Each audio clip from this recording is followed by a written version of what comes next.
Yo, what's going on, everybody? Welcome back. It is a brand new episode of Liam's First Look. And this week we're going over UFC 305. It's going down from the RAC Arena in Perth, Western Australia. And there's a lot of local talent on the card. There's a lot of exciting fights, but none more meaningful than the middleweight title fight that will be capping it all off. We've got Israel Adesanya coming back, trying to claim that throne from Dricus Du Plessis, the man that not many people thought would be champion. A lot of people thought he had a goofy style. A lot of people thought this man didn't deserve his opportunities. And then time after time, he dispatched their favorite fighters. And it was very close the last time out with Sean Strickland. However, he left no doubt with Robert Whittaker, cleaned him up very quickly in that fight. So I think that we've seen Dricus Du Plessis continue to show his championship form, but I said a long time ago, never doubt the championship medal of a guy like Israel Adesanya. I picked him to go out there and beat Alex Pereira both times that they fought. And the first time, he ended up getting beat. But what you see from a guy like Izzy is he will not let one loss define him, right? Imagine getting beat by the same guy over and over. Psychologically, that does something to you. It's very hard, to overcome that kind of hurdle, especially in the game of fighting, right? This isn't, hey, he went out there and outscored me 2 points to 3.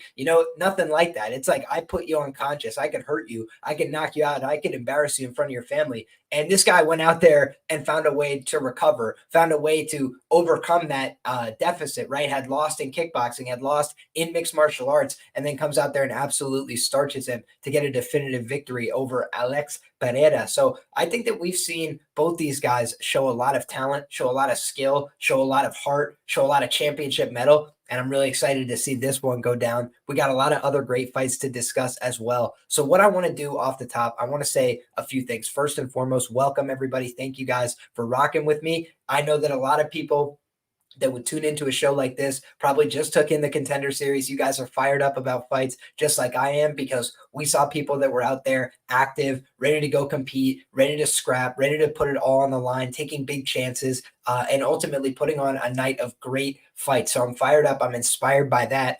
Additionally, we got the sharpest chat in the game. I'm seeing people with 2 coffees ready, like my guy Adolfo. He says he's got the coffee ready, ready to put something in the bag. We got the odds mug full of coffee. We've got the Cleveland Rock and Roll Hall of Fame mug full of coffee. So how could we be down? We're very happy right now. And I just want to start off the show as well by doing a little bit of a show and tell. So let's see if I've got this this internet stuff figured out at this point after all these years. I think I can figure this out. Are you guys seeing what's on the screen here? So this was the best bets article tonight. And what I try and do is make the case for how you could play either fighter in the fights. And also I include all my analysis, and I was pretty proud of how the analysis turned out today. The fights were very back and forth competitive. Loner Kavanagh, inside the distance, plus 350, KO plus 600, a couple of things that I shouted out on his side of things, right? I always talk about on Contender Series, there's so many huge variables. There's a lot of risk that goes into laying chalk favorites, and I'm very selective with how I would advise people to do that. So instead, you can look at these prop markets and try and buy down in ways that make sense, get the plus money opportunities on either side of the fight. So Antoine Ho, we just hope that he's okay. We hope that, he recovers and has some time off, because that guy went out there and put it on the line.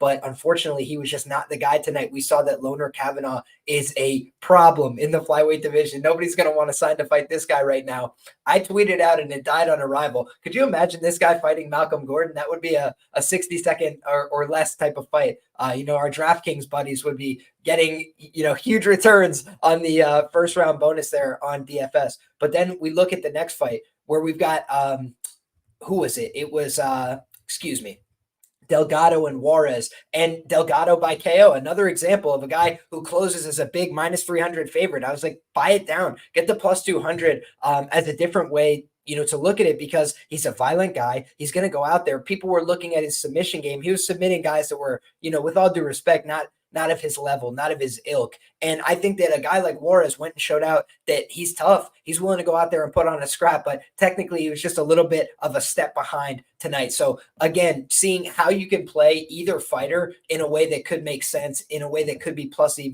because I know that people are using this as a resource, right? They're going to look at ways that they can play it, and they might already have a side coming into the week. So I'll try and give you different ways that I look at the fight. I had a ton of different analysis about this one, was happy with how it turned out. One of the only favorites that I was pretty confident in on this card for Contender Series was Bruno Lopes. Reason being, they invited him back. Guys, it's something to pay attention to. Not every fighter that they invite back on Contender Series is being brought in to win, right? Sometimes they bring people back as known cannon fodder that they can get exploded by a prospect that they really like and build him up that way. But when I looked at his opponent here, Miguel, I just didn't believe in his game. He's supposed to be a wrestler. I thought his wrestling was not very good. I thought it was serviceable only because of the division and the quality of competition that he was competing against. And I think that if you guys watched that fight, it was borne out. Bruno Lopez, his problems are still there, right? He still gets hit cleanly on the chin.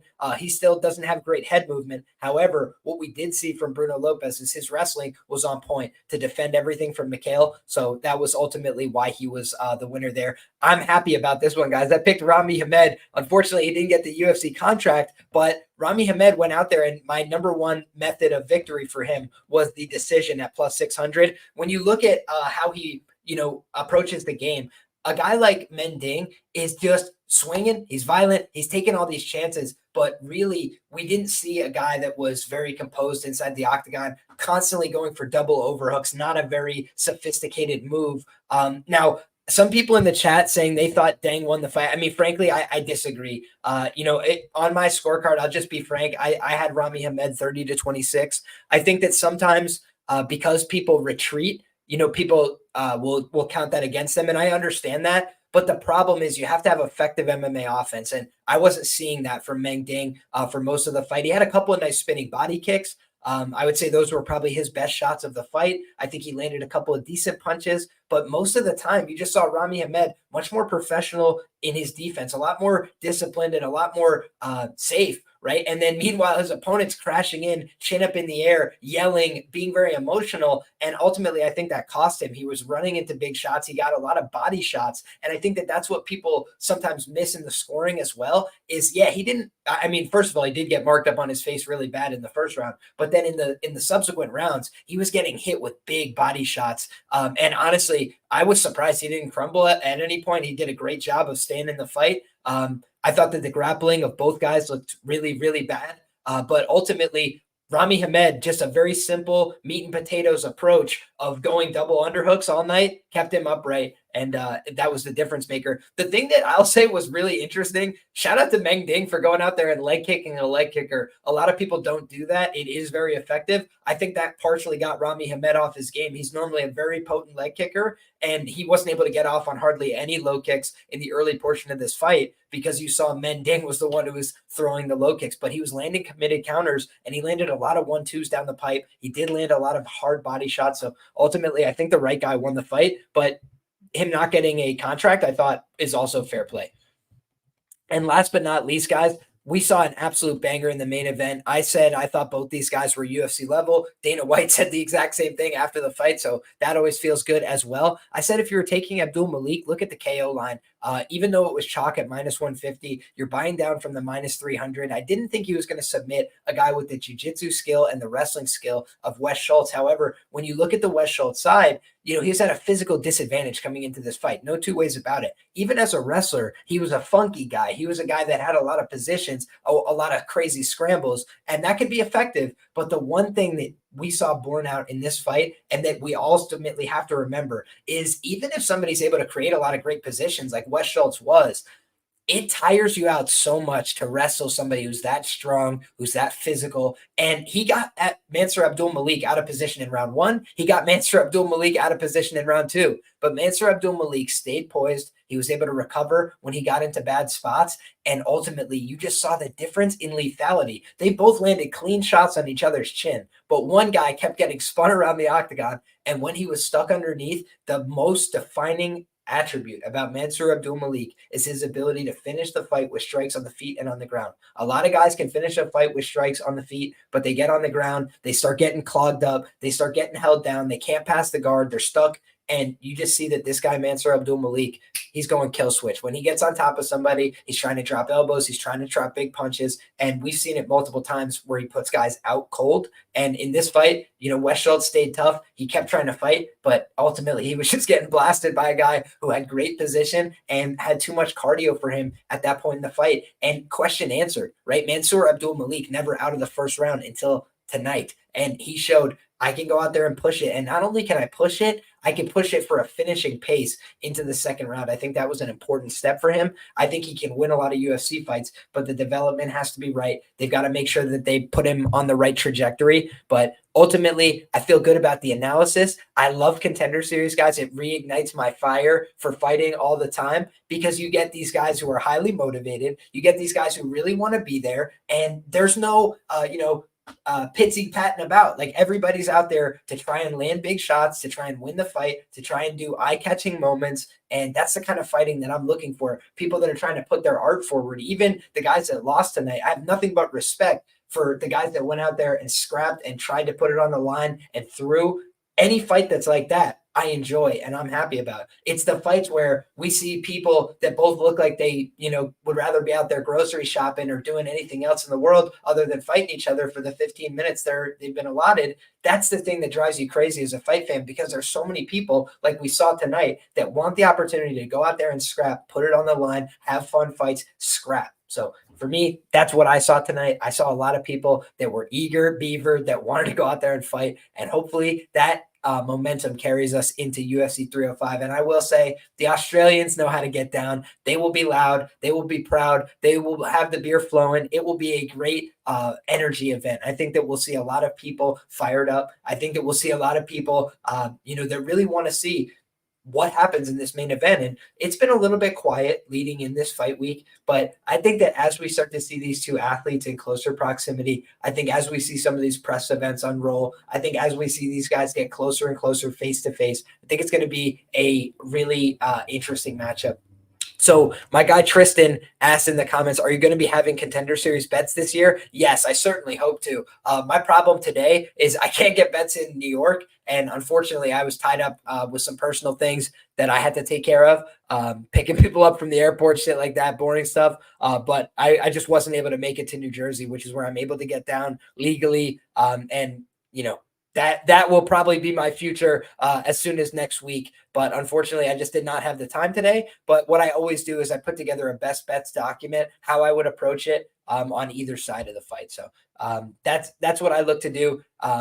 Best plus money angles on either side of the fight. And then the analysis, why I feel the way I feel, how you could look to target it from a live betting standpoint as well when necessary or when appropriate. Right. When there's a cardio dynamic, things like that.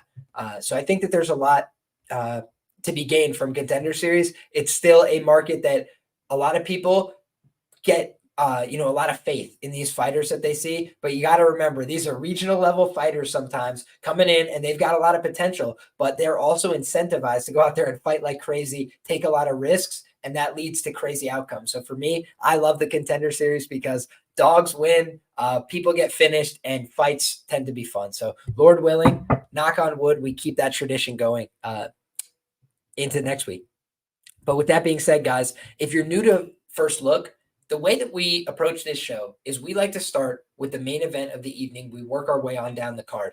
I do a lot of tape study for my show, Bets and Banter, later in the week, for the articles that I write, for all the analysis that I do. However, I try and wait until after I do this show. And thankfully, when we have Contender Series, it really helps me basically compartmentalize, right? I was up until Tuesday focused on trying to find winning angles for Contender Series, good analysis for Contender Series, getting a good understanding of these fighters, and also cataloging notes that can be used in the future for their fights in the UFC. But now I can pivot. right? And now together, we're going to turn our attention to UFC 305. So what I want to be clear about is my goal in this stream is to talk about the qualities of the different fighters, how I think they're going to interact, and whether or not I have a strong lean, one way or the other, whether I think that there's any obvious betting value or something like that. But for the most part, I want to try and give a complete picture of both fighters and talk through the information myself. It'll put everybody, I think, in a better position to be well-informed going into these fights, and also me in a good position to try and make good bets, make good decisions going into this week by making sure I leave no stone unturned. That's always the goal. So I appreciate everybody who's rocking with us. Without further ado, guys, let's get into this main event. And it's going down in the middleweight division, 185 pounds. We've got two guys with exceptional records, 21-2 as a professional. It's Dricus Du Plessis, and we're looking at his UFC resume, 7-0 within the promotion. So a fantastic record, undefeated in the promotion, 21-2 overall as a professional. And he's the younger fighter as well, 30 years of age coming into this bout. Basically a young champion, right? A guy who's got a slight height and reach disadvantage, though, in this fight. He's standing 6'1" with a 76-inch reach. And Israel Adesanya is a lot taller. He's a lot longer, 6'4" with an 80-inch reach. But he is going to be 35 years of age at the time of this fight. So he's 5 years the elder of the champion, Dricus Du Plessis, but the former champion, Israel Adesanya, is 24-3 as a professional. Fantastic record in his own right. And in the UFC, guys, 13-3. So way more UFC fights, a lot more UFC experience. And I think that on paper, both these guys present a lot of real challenges for each other. I want to say shout out to our guy Adolfo in the chat, says hit the like. Fellas, Liam puts in the time and work for us. I got to say to the fellas and the ladies, looking at my YouTube analytics, we got 1%, women viewers as well. So thank you to the one or two ladies that may be rocking with us live. I hope that you guys are enjoying the show, but all the fellas as well, hit the like button. I appreciate everybody for the support. Now, when we're looking at this fight, I'm saying to myself, okay, let's look at Israel Adesanya and what has been happening with him lately. So first of all, he is 1-2 in his last 3 fights, and he's the favorite coming in. So that's interesting off, rip, right? That's an interesting note. He lost to Sean Strickland. He was a massive favorite going into that contest. I believe Sean Strickland closed a plus 500 underdog, if my memory serves. So massive underdog there in Sean Strickland. And one of my biggest betting regrets ever is not betting Sean Strickland against Israel Adesanya. And I know it's easy to say after the fact, but I have a lot of my notes, a lot of my stuff in an archive, right? A drive, and I continuously add to it. And I could just tell you guys that, in my notes, I wrote down, I think that anybody being plus 500 in a UFC middleweight title fight is pretty absurd. Right? Like plus 500 in this middleweight title fight. I was like, does Sean Strickland not know how to fight? I mean, he's had many fights. He could get knocked out. That's always a live possibility. But if he doesn't get knocked out, is he really going to get blown out on the cards? And ultimately, I had thought to myself, I was like, if Sean implements some wrestling and grappling, he could maybe surprise Izzy, maybe get him down, maybe make him uncomfortable, maybe make him a little tired. I was like, if he accomplishes that, who knows? Maybe he could submit this guy. Israel Adesanya obviously has come a long way in his grappling, but Sean Strickland was a grappler before he got to the UFC, and he's been in the UFC since he was like 18, right? It's like, I'm half kidding, but you look at Sean Strickland's career, he's been around forever, and he was a jiu-jitsu guy first. So I just started talking myself into all the different ways Sean Strickland could win the fight. And I was like, at plus 500, it's got to be a dog or pass situation. Now, I ended up betting the fight not to go the distance in that spot, and Strickland goes out there. He drops Izzy in the first round, and then he was more than happy to just point kickbox with him in the rounds 3 through 5. He lost round 2 on all 3 judges' scorecards, but comes back out, wins rounds 3 through 5, and just set the pace on Izzy, walked him down, and ultimately did not close the show there. And so for me, I ended up taking a good read and taking a chalk loser. I think it might have been minus 125 or something for the fight not to go the distance. This is all from my memory. I could be wrong on these numbers. But when you're looking, that's just gutting. When you say to yourself, like, this is value, you should be taking this plus 500. You don't take it, and then you get burned, right? So then you're in a spot where, okay, I missed the boat on the big Izzy fade. There's no doubt about that, right? We're not going to see plus 500 either way on this kind of contest. But Izzy was an older champion going into that fight with Sean, and certainly he was at the peak of his betting popularity, right? I think he had closed a similar price against Jerry Cannonier, but it's not like that was the price he was closing in most of his fights. I think he closed minus 125 against Alex Pereira in the rematch, even though he had just lost the time prior. Actually closed minus 150 in that spot. He closed minus 225 against Alex Pereira the night that he lost at Madison Square Garden.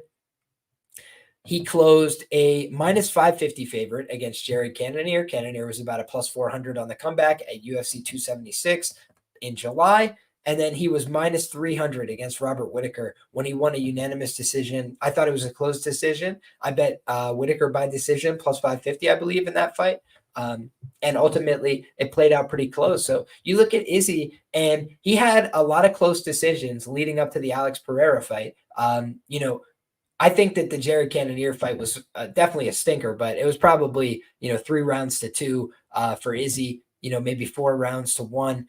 And the Whittaker fight was like 3 rounds to 2, very close fight. Pereira, that was a fight where both guys were winning rounds. They were winning minutes. Izzy almost knocked him out in the first round. And then obviously Pereira was able to stick it to him in the 5th round. So looking at Izzy's recent run, it's not like it's been bad. I mean, beating Alex Pereira, it's like one of the single best wins in MMA that you could have, right? But additionally, losing to Sean Strickland. Sean's a guy that's very quality, but he's also 16-6 in the UFC. And, aside from the Dricus fight recently, he beat Paulo Costa, he beat Izzy, he beat Abus Magomedov, and he beat Nasruddin Imavov on short notice. But he lost to Cannonier. He got knocked out by Alex Pereira. So it's not like Sean was on like a lights out run forever. He had just put together a couple wins. So you look at, the fight with Alex, great win. But even in that fight, guys, he was getting leg kicked a lot. He was taking some damage in the early going. I'm not sure that he won the first round. In fact, I'm curious to see, the scorecards for Adesanya and Pereira too. Because, is this the night? Yeah, let's see. So the completed scorecards. Don't mean for any dead air here, folks. No, Adesanya ended up winning the first round on all 3 judges' scorecards. So interesting. He went out there. He won the first round. It was a very close round with Pereira. He was getting eaten up with the leg kicks a little bit, and then he knocks him clean out. So the thing I'll note about these fights is, number one, Sean Strickland, let's just look at the measurables. He was 6'1" with a 76-inch reach, and that's pretty comparable to Dricus. Dricus is 6'1" with a 76-inch reach. It's the exact same. So he did lose to a guy with this frame. We want to keep that in mind. We also want to note, he fought Alex Pereira, who's huge, right? Nobody thinks of him as a small guy. People are talking about him fighting Tom Aspinall next at heavyweight and shit like that, right? So obviously Alex Pereira is huge. Jared Cannonier is a big middleweight. He used to fight at heavyweight, no problem. Then you look at, Robert Whittaker. He's a former welterweight. Marvin Vettori, career middleweight. Fought Jan Blachowicz, a light heavyweight. So he's fought a bunch of big guys, and now he's taking on a guy who's very muscular. He's very strong. And I think that it's always important to look at analogs throughout somebody's career. So some of the fights that do come to mind are in terms of the takedown defense of Izzy, because one thing that we haven't seen tested that much is how does Izzy do when he's forced to wrestle and grapple? And we've definitely seen some concerning moments in the Pereira fight, right? Where, he's not able to get off on clean wrestling and grappling. A lot of it looked very sloppy in those exchanges. And granted, he's trying to wrestle a giant, but admittedly just wasn't great. And the same thing with the Jan Blachowicz fights where he's getting taken down, getting held down a little bit. Let's pull up UFC stats and talk specifically about Adesanya's recent run with numbers and details to back it up. So first of all, Sean Strickland landed a knockdown. There was no takedowns in the fight. In the second fight with Pereira, Izzy landed a knockdown. There were no takedowns in the fight, but he got outlanded on significant strikes in his last 3 contests, 91-86 in the Pereira fight where he got knocked out, 49-41 in the Pereira fight where he knocked out Pereira, and then 137-94 against Sean Strickland. So definitely interesting to note that he has been outlanded over his last 3 contests, and he's landed less than his peak against Jared Cannonier at 116 significant strikes in each of his subsequent contests. Actually, he did land 119 against Brad Tavares back in the day. So about 120 is the significant strike ceiling, I would say, of a guy like Israel Adesanya, even over 5 rounds. Meanwhile, Dricus Du Plessis last time out did land 137 significant strikes in a fight where he got outlanded by 40 shots from Sean Strickland. So Sean Strickland just outlands people, right? He outlanded both of these guys at distance, and that's a credit to him over 5 rounds. I think that oh shit. I thought you were my brother, Brian, I thought you were saying you saw me in the MMA clown show. Which I wouldn't be surprised, when you're on a cold streak, you could end up anywhere, but I thought that you were talking to me. That's so funny. God bless, guys. I hope that you are enjoying the program. But all things considered, guys, when you're looking at Israel Adesanya, he's done a good job against some wrestlers in the past, like Derek Brunson, making them uncomfortable, trying to hit them with big counters as they enter range, trying to keep them from getting a consolidated position on top. And I would say that he's good at stopping takedowns as they're starting, at avoiding letting people in on entries. He does a good job of using his footwork, to avoid getting people to hold on to them. However, when he gets into those grappling exchanges, I think that's where it could get really dicey for him, because it's the fights where he has been taken down where things have, not always gone his way, right? For example, Robert Whittaker was able to get 4 takedowns against him, and he was only able to accrue 3 minutes and 40 seconds of control time. However, he's a little bit of a smaller guy. Marvin Vettori is a guy that doesn't have great top control, and he had a really terrible game plan, in my humble opinion, for the Adesanya rematch. However, he was able to achieve 4 takedowns over the course of that fight. And if UFC stats will load, I will tell you how much control time he was able to accumulate as well. 6 minutes and 55 seconds of control time. So you're seeing 10 minutes of control time against 2 guys that both have skills, that both are credentialed grapplers, but maybe they're not as physical. Maybe they're not as assertive in the wrestling and the grappling as a guy like Du Plessis. I think that's something that we should note. Additionally, Jan Blachowicz, 3 takedowns on 5 attempts for 7 minutes of control time. That was huge in the fight with Izzy. That was really important for him to go get a win. So I think that's something that we want to keep in the back of our mind, is what are the paths to victory and what are the things that could go wrong? Because we're not just talking about Israel Adesanya coming back, getting a big championship opportunity. We're talking about, does he deserve to be a chalk favorite in this return fight for a championship belt? And I think that you can make an argument that you don't want to overcorrect the steering wheel, right? It was just the biggest favorite, in a championship match that you can remember recently, right? At minus 750. But now, it's like, should we overcorrect the steering wheel and make him an underdog because he lost there? It does become a difficult question. Meanwhile, you got a lot of controversy on the Dricus Du Plessis side. Let's talk about Dricus for a little bit. Okay, we got Dricus Du Plessis, and I mentioned he's got a 7-0 record in the UFC. That's impeccable. That's a great record. Nothing you could say negative about it. But let's talk about fight by fight. So first fight that we're going to talk about is the most recent, Sean Strickland. He goes to a split decision. A lot of people had a problem with that decision. I thought that he did go out there and win that. I predicted in the lead up to that fight that he would have the best wrestling performance against, Sean Strickland since Kamaru Usman. And I did feel very vindicated in that perspective. 6 takedowns, and he racked up just 2 minutes of control time on top. That's what's concerning, right? Is he was able to go out there and get takedowns, interrupt the process of Strickland, make Strickland work a little bit harder to get back up to his feet, to panic a little bit when he was getting back up to his feet. But that's still a potential liability when you look at Israel Adesanya, is could he give up some takedowns in this spot? I think that's definitely a possibility. And we've seen Dricus multiple times achieve many takedowns. Against Darren Till, guys, 6 takedowns that he achieved over the course of that fight before submitting Darren Till. And he was able to achieve 5 minutes of control in that fight. Now, Darren Till does not have very good takedown defense.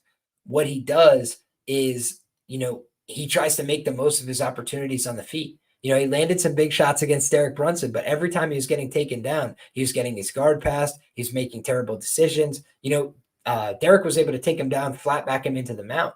So I think that we've seen Dricus Du Plessis assert himself physically over a lot of his opponents. In that first round, he had almost gotten Till out of there by using the wrist ride, right? Like he basically reached around, grabbed the wrist, rolled it in, and started just hammering huge shots. And he almost got him out of there very quickly. And he spent a ton of energy. It looked like he might be a spent force. It looked like Till was maybe going to get him out of there, right? Like my guy Oloshawan saying, he was lighting DDP up in the second round, no doubt about it. Guys, I will also say this. I've bet DDP in a bunch of his fights. The only guy I bet against DDP with in the UFC? Darren Till. And it's because I thought that he had a chance to go out there and knock him out. And it's just because when you look at Darren Till, he's a guy that can be taken down.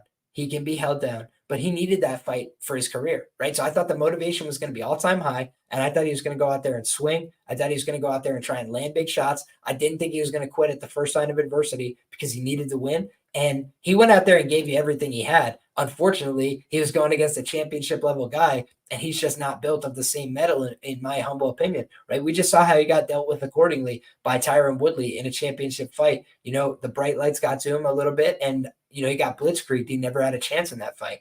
And a lot of the big moments of his career, unfortunately, and he's still a young enough man that he could change this fact, but a lot of the big moments of his career have been disappointing. I think he had that big fight in England against Masvidal. He ended up getting put out cold badly in that fight. So you just see that Darren Till, career underperformer in terms of his talent on the feet. He's sensational. He lands big shots, big knees. He almost knocked out Robert Whittaker. People forget that, but he landed a huge shot there. He does good with the elbows, with the knees, with unconventional shots. And you got to remember, Du Plessis goes out there. He thinks he's got the finish secured. So he's grabbing a hold of the wrist. He's punching. He thinks he's got this guy all finished. And then he's spent. He's got all this gas wasted. So he needed to recoup, recharge, recover. And then he came back out in round 3, got the fight where he needed to, and was able to finish a guy like Darren Till and effectively end his UFC career in the process. So absolute gangster move there by Dricus Du Plessis. You look at the Derek Brunson fight. He landed a ton of huge shots there. He was able to take out, one of my favorite fighters, Derek Brunson. Then you look at Robert Whittaker. That's where Dricus Du Plessis had a little bit of a coming out party, right? Robert Whittaker is widely regarded for having very good takedown defense. He's known for basically saying like, Yoel Romero, get in on my legs if you think you can take me down, right? Like offering the legs to him. And a lot of the time, Yoel was not able to get him down. He was not able to flat back him. He was not able to put him down. He was able to bounce him into the fence. And then he was just able to find a way to stay upright, find a way to force you deeper onto the single leg, find a way to land short shots while you're holding onto the leg. There's just a lot of savvy things that Robert Whittaker does. And he's a good wrestler, right? He's a Commonwealth level wrestler in terms of his local country, his market of Australia. And what we saw from Du Plessis is as soon as they started engaging in the clinch, Robert got sent ass over tea kettle, and that's just the way it is, right? Robert was the one that tried to initiate the clinch. Du Plessis was kind of coming in, landed a couple shots. Rob went to grab a hold of him. Du Plessis said, get over here. He sat him down with that little side headlock and a lot of impact on it. And then you just see this guy knows how to pass the guard. This guy knows how to operate from on top. He can be very savage in those positions as well. Elbows. One of the things I like to see, it's like part of the new MMA meta. You grab through looking for that darce, right? Like if I'm looking for a darce or an anaconda series, I have the head shoved down. I'm looking to get my arm through and then lock it up, right? But imagine that I can't get my arm all the way through. I can't cinch it on the other side. Should I just waste the grip? No, use it to frame off big elbows. And if they then start reacting to the elbows, clinching themselves forward, what do? Then you go back to the choke. So it's a great dilemma to cause for somebody in mixed martial arts. I'm going to attack with this choke. If you do not defend it, I'm going to choke you unconscious. If you do defend it, I'm going to elbow you into submission. Pretty good move. So Dricus Du Plessis was beating the absolute tar out of Robert Whittaker quickly after he got him to the ground. These are things that are really impressive about him, right? Sean Strickland has a good awareness for what you're supposed to do when you get down to the ground to get right back up. Extreme Couture, they're not looking to play games on the ground with you, right? They're looking to just build back up, get a base, get out of there. And I think that we saw ultimately Dricus have a lot more problems with somebody like that doesn't want to grapple than somebody that knows how to grapple and thought they had it all figured out. And Robert tried to, reconsolidate guard, and he literally got his guard passed. Dricus is stacking it up on his shoulder. He's crunching the leg in. He's letting it pass him by. He's getting heavy pressure on top. And like I mentioned, he's going to those choke series. He's looking to go knee on belly. He's a mean grappler. He's an effective grappler, and he's very, very strong. So those are all the things that he brings to the table outside of the kickboxing, outside of the, hand-to-hand combat realm that are going to be potential problem causers for the Adesanya side, right? Multiple times in the UFC, he's gone out there and secured 6 takedowns. He got 2 takedowns and a knockdown against Trevin Giles in a fight that did not last 7.5 minutes. So you just see this guy, Dricus Du Plessis, he's got the kill switch on the hands. They call him still knocks. He's got knockout power with his hands, right? And sometimes it doesn't look clean. Sometimes it doesn't look the most technical, but he'll go pop, pop, and just hit somebody with the force of thunder, and they will hit the floor. And I think that you have to remember that this is a guy that can go out there and secure wins in a few different ways, right? He can wrestle. He can fight for 25 minutes. He can throw 100+ significant strikes, but he can also go out there and knock your head off, right? He can just clean knock you unconscious. So I think that Dricus Du Plessis is a real fighter, is a deserving champion, but he's got a really tough assignment, right? One of the things that you see in the record of a guy like Dricus Du Plessis, he's only got 2 losses, right? So it's hard to infer a lot of problems. However, we see a lot of his fights, he kind of has his chin a little bit high, and he takes a lot of risks. He crashes into the pocket. He's throwing a lot of big shots. He's really putting himself out there, and that's why we love him, and that's why he lands a lot of shots, and that's why he keeps going to the low kick and having success, because he's putting things in front of you upstairs. He does a lot of things that are really smart. He's a good kickboxer. He mixes things up to different levels of the body. But the guy who's a little bit more seasoned and a little bit more credentialed as a kickboxer is a guy he used to train with, Israel Adesanya, right? A guy that he got some rounds in with in the past, because Izzy's been a guy that has the credentials at the highest levels of kickboxing. He's been in these big matchups. He's had a ton of kickboxing fights.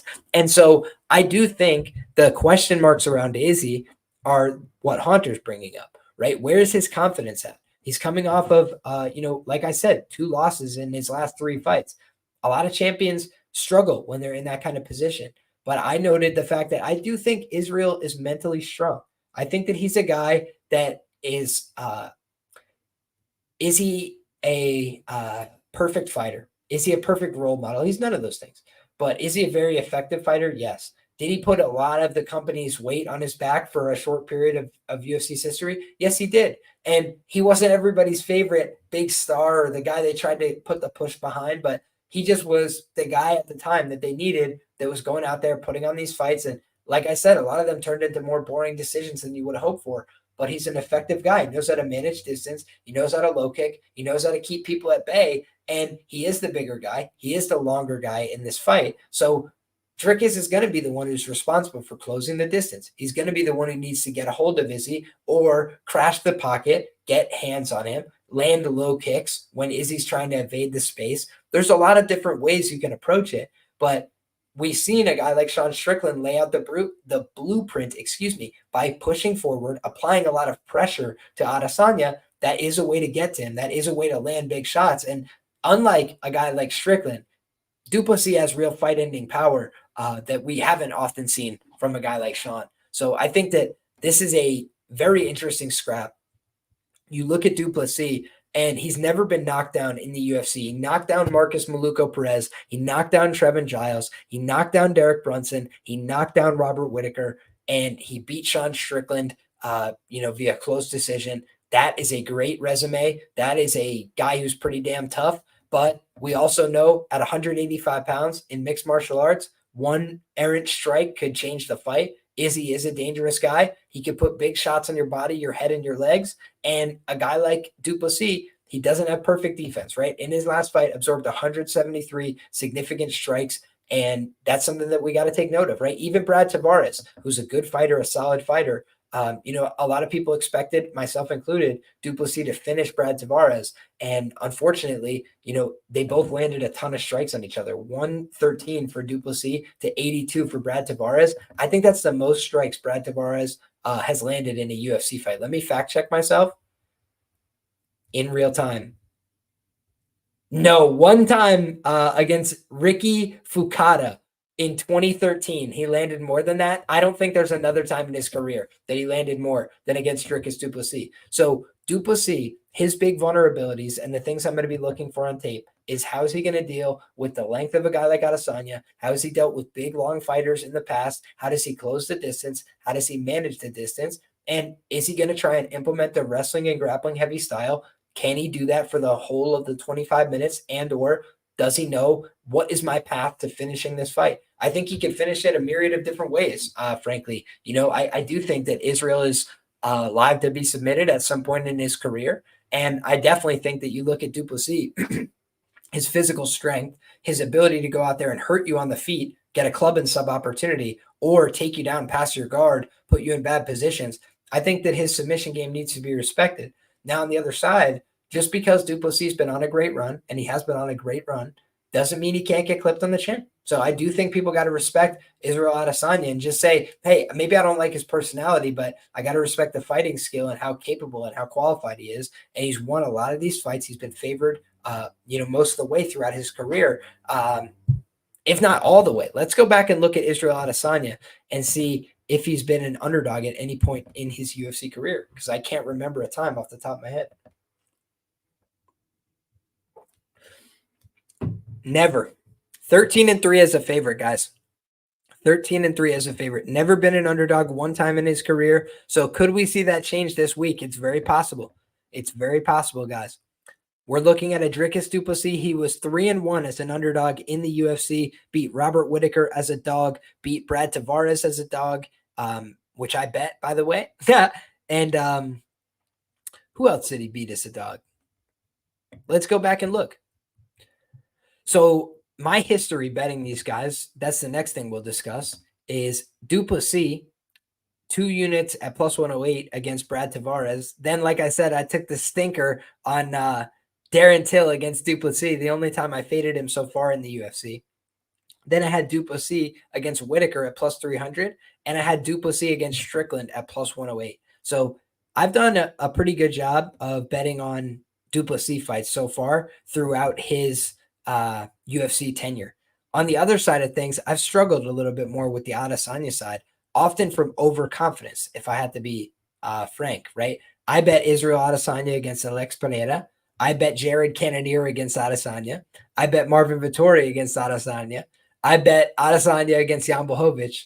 And I bet Adesanya against Pereira in the rematch, as well as against Paulo Costa. So I've done well betting on Izzy when he was a short favorite. When he was a big favorite, I lost my ass twice on him. So I think that what you have to remember is that a guy like Du Plessis, he's a little bit younger. He's a little bit closer to his prime. And he's a guy that has an ability to go out there and put people in bad positions, right? Using his pressure, using his pace, using his ability to mix up the phases of the fight. Adesanya is a little bit more of a technician. He's a guy that can chop you down with the leg kicks. He's a guy that can go out there and hurt people bad. When he's a motivated fighter, he can be a dangerous fighter. Yeah, the Marvin bet was not a good bet, Hunter. I will give you that one. So I always say, own the wins, own the losses, right? I just haven't been great at betting on Izzy fights. And in this odds range is when I have bet on Izzy in the past. I bet him when he was minus 132 against Pereira. And then I bet him when he was minus 176 against Paulo Costa. So, I have looked for these spots when Izzy was a low-priced favorite. However, I think that at this stage of his career, it's a lot harder to get behind him, given his age, given where he's at in his career. But I have to think the motivation's at an all-time high, given the personal rivalry between the two. I don't think that's manufactured. I do think that Du Plessis puts off a kind of vibe that Izzy is not very fond of, right? And I think that meanwhile, Du Plessis just doesn't buy into Izzy as like the guy, as like a really dangerous, tough guy, right? He just thinks of him as, not that guy. So for me, I see both guys as very confident coming into this fight. I see both guys as had a lot to prove. So I look at the odds, right? I pull up my friends over at Fight Numbers. They've got the best available odds on all of these fights, right? And the best available price is what we're looking for right now. Plus 100 on Dricus Du Plessis. So it's come down pretty considerably, right? And Dricus Du Plessis was a underdog plus 115, plus 118, plus 125 last week. Not the case anymore. Now he's plus 100, best available. That's on Pinnacle Sportsbook. You're looking at an Israel Adesanya best available price at Circa Sportsbook, minus 110. Wow. This is a good one, guys. The bookies agree. It's a close one.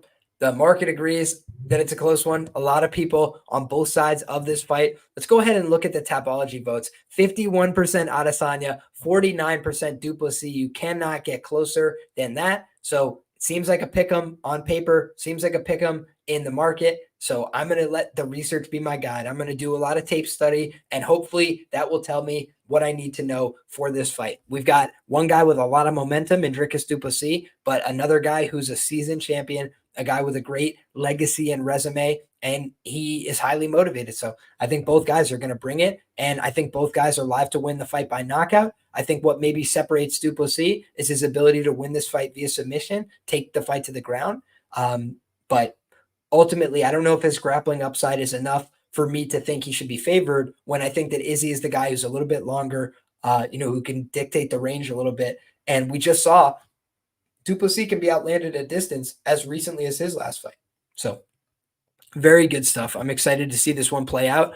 I think ultimately, pre-tape, I have to lean ever so slightly with the champion. One thing I've always stuck by is that when the champion comes in as a plus money underdog, I always find that a little bit of slight disrespect, right? Like people don't believe that the champion is worthy of any respect. But in this case, I understand it because both guys are champions, worthy of respect. So I think they're both going to get a lot of respect at the window. And I do think that there was sharp action on Du Plessis that brought this market price down, personally. So interesting fight. All right, guys. Next up, we got the co-main event of the evening. This one's going down in the flyweight division. It's Kai Kara-France, don't blink, taking on Astro Boy, Steve Erceg. And guys, we're going to go back in time. We're going to go to Kai Kara-France because I have his fight tape. And I made one of my favorite predictions ever for Kai Kara-France against Brandon Royval, okay? And we'll pull it up right now.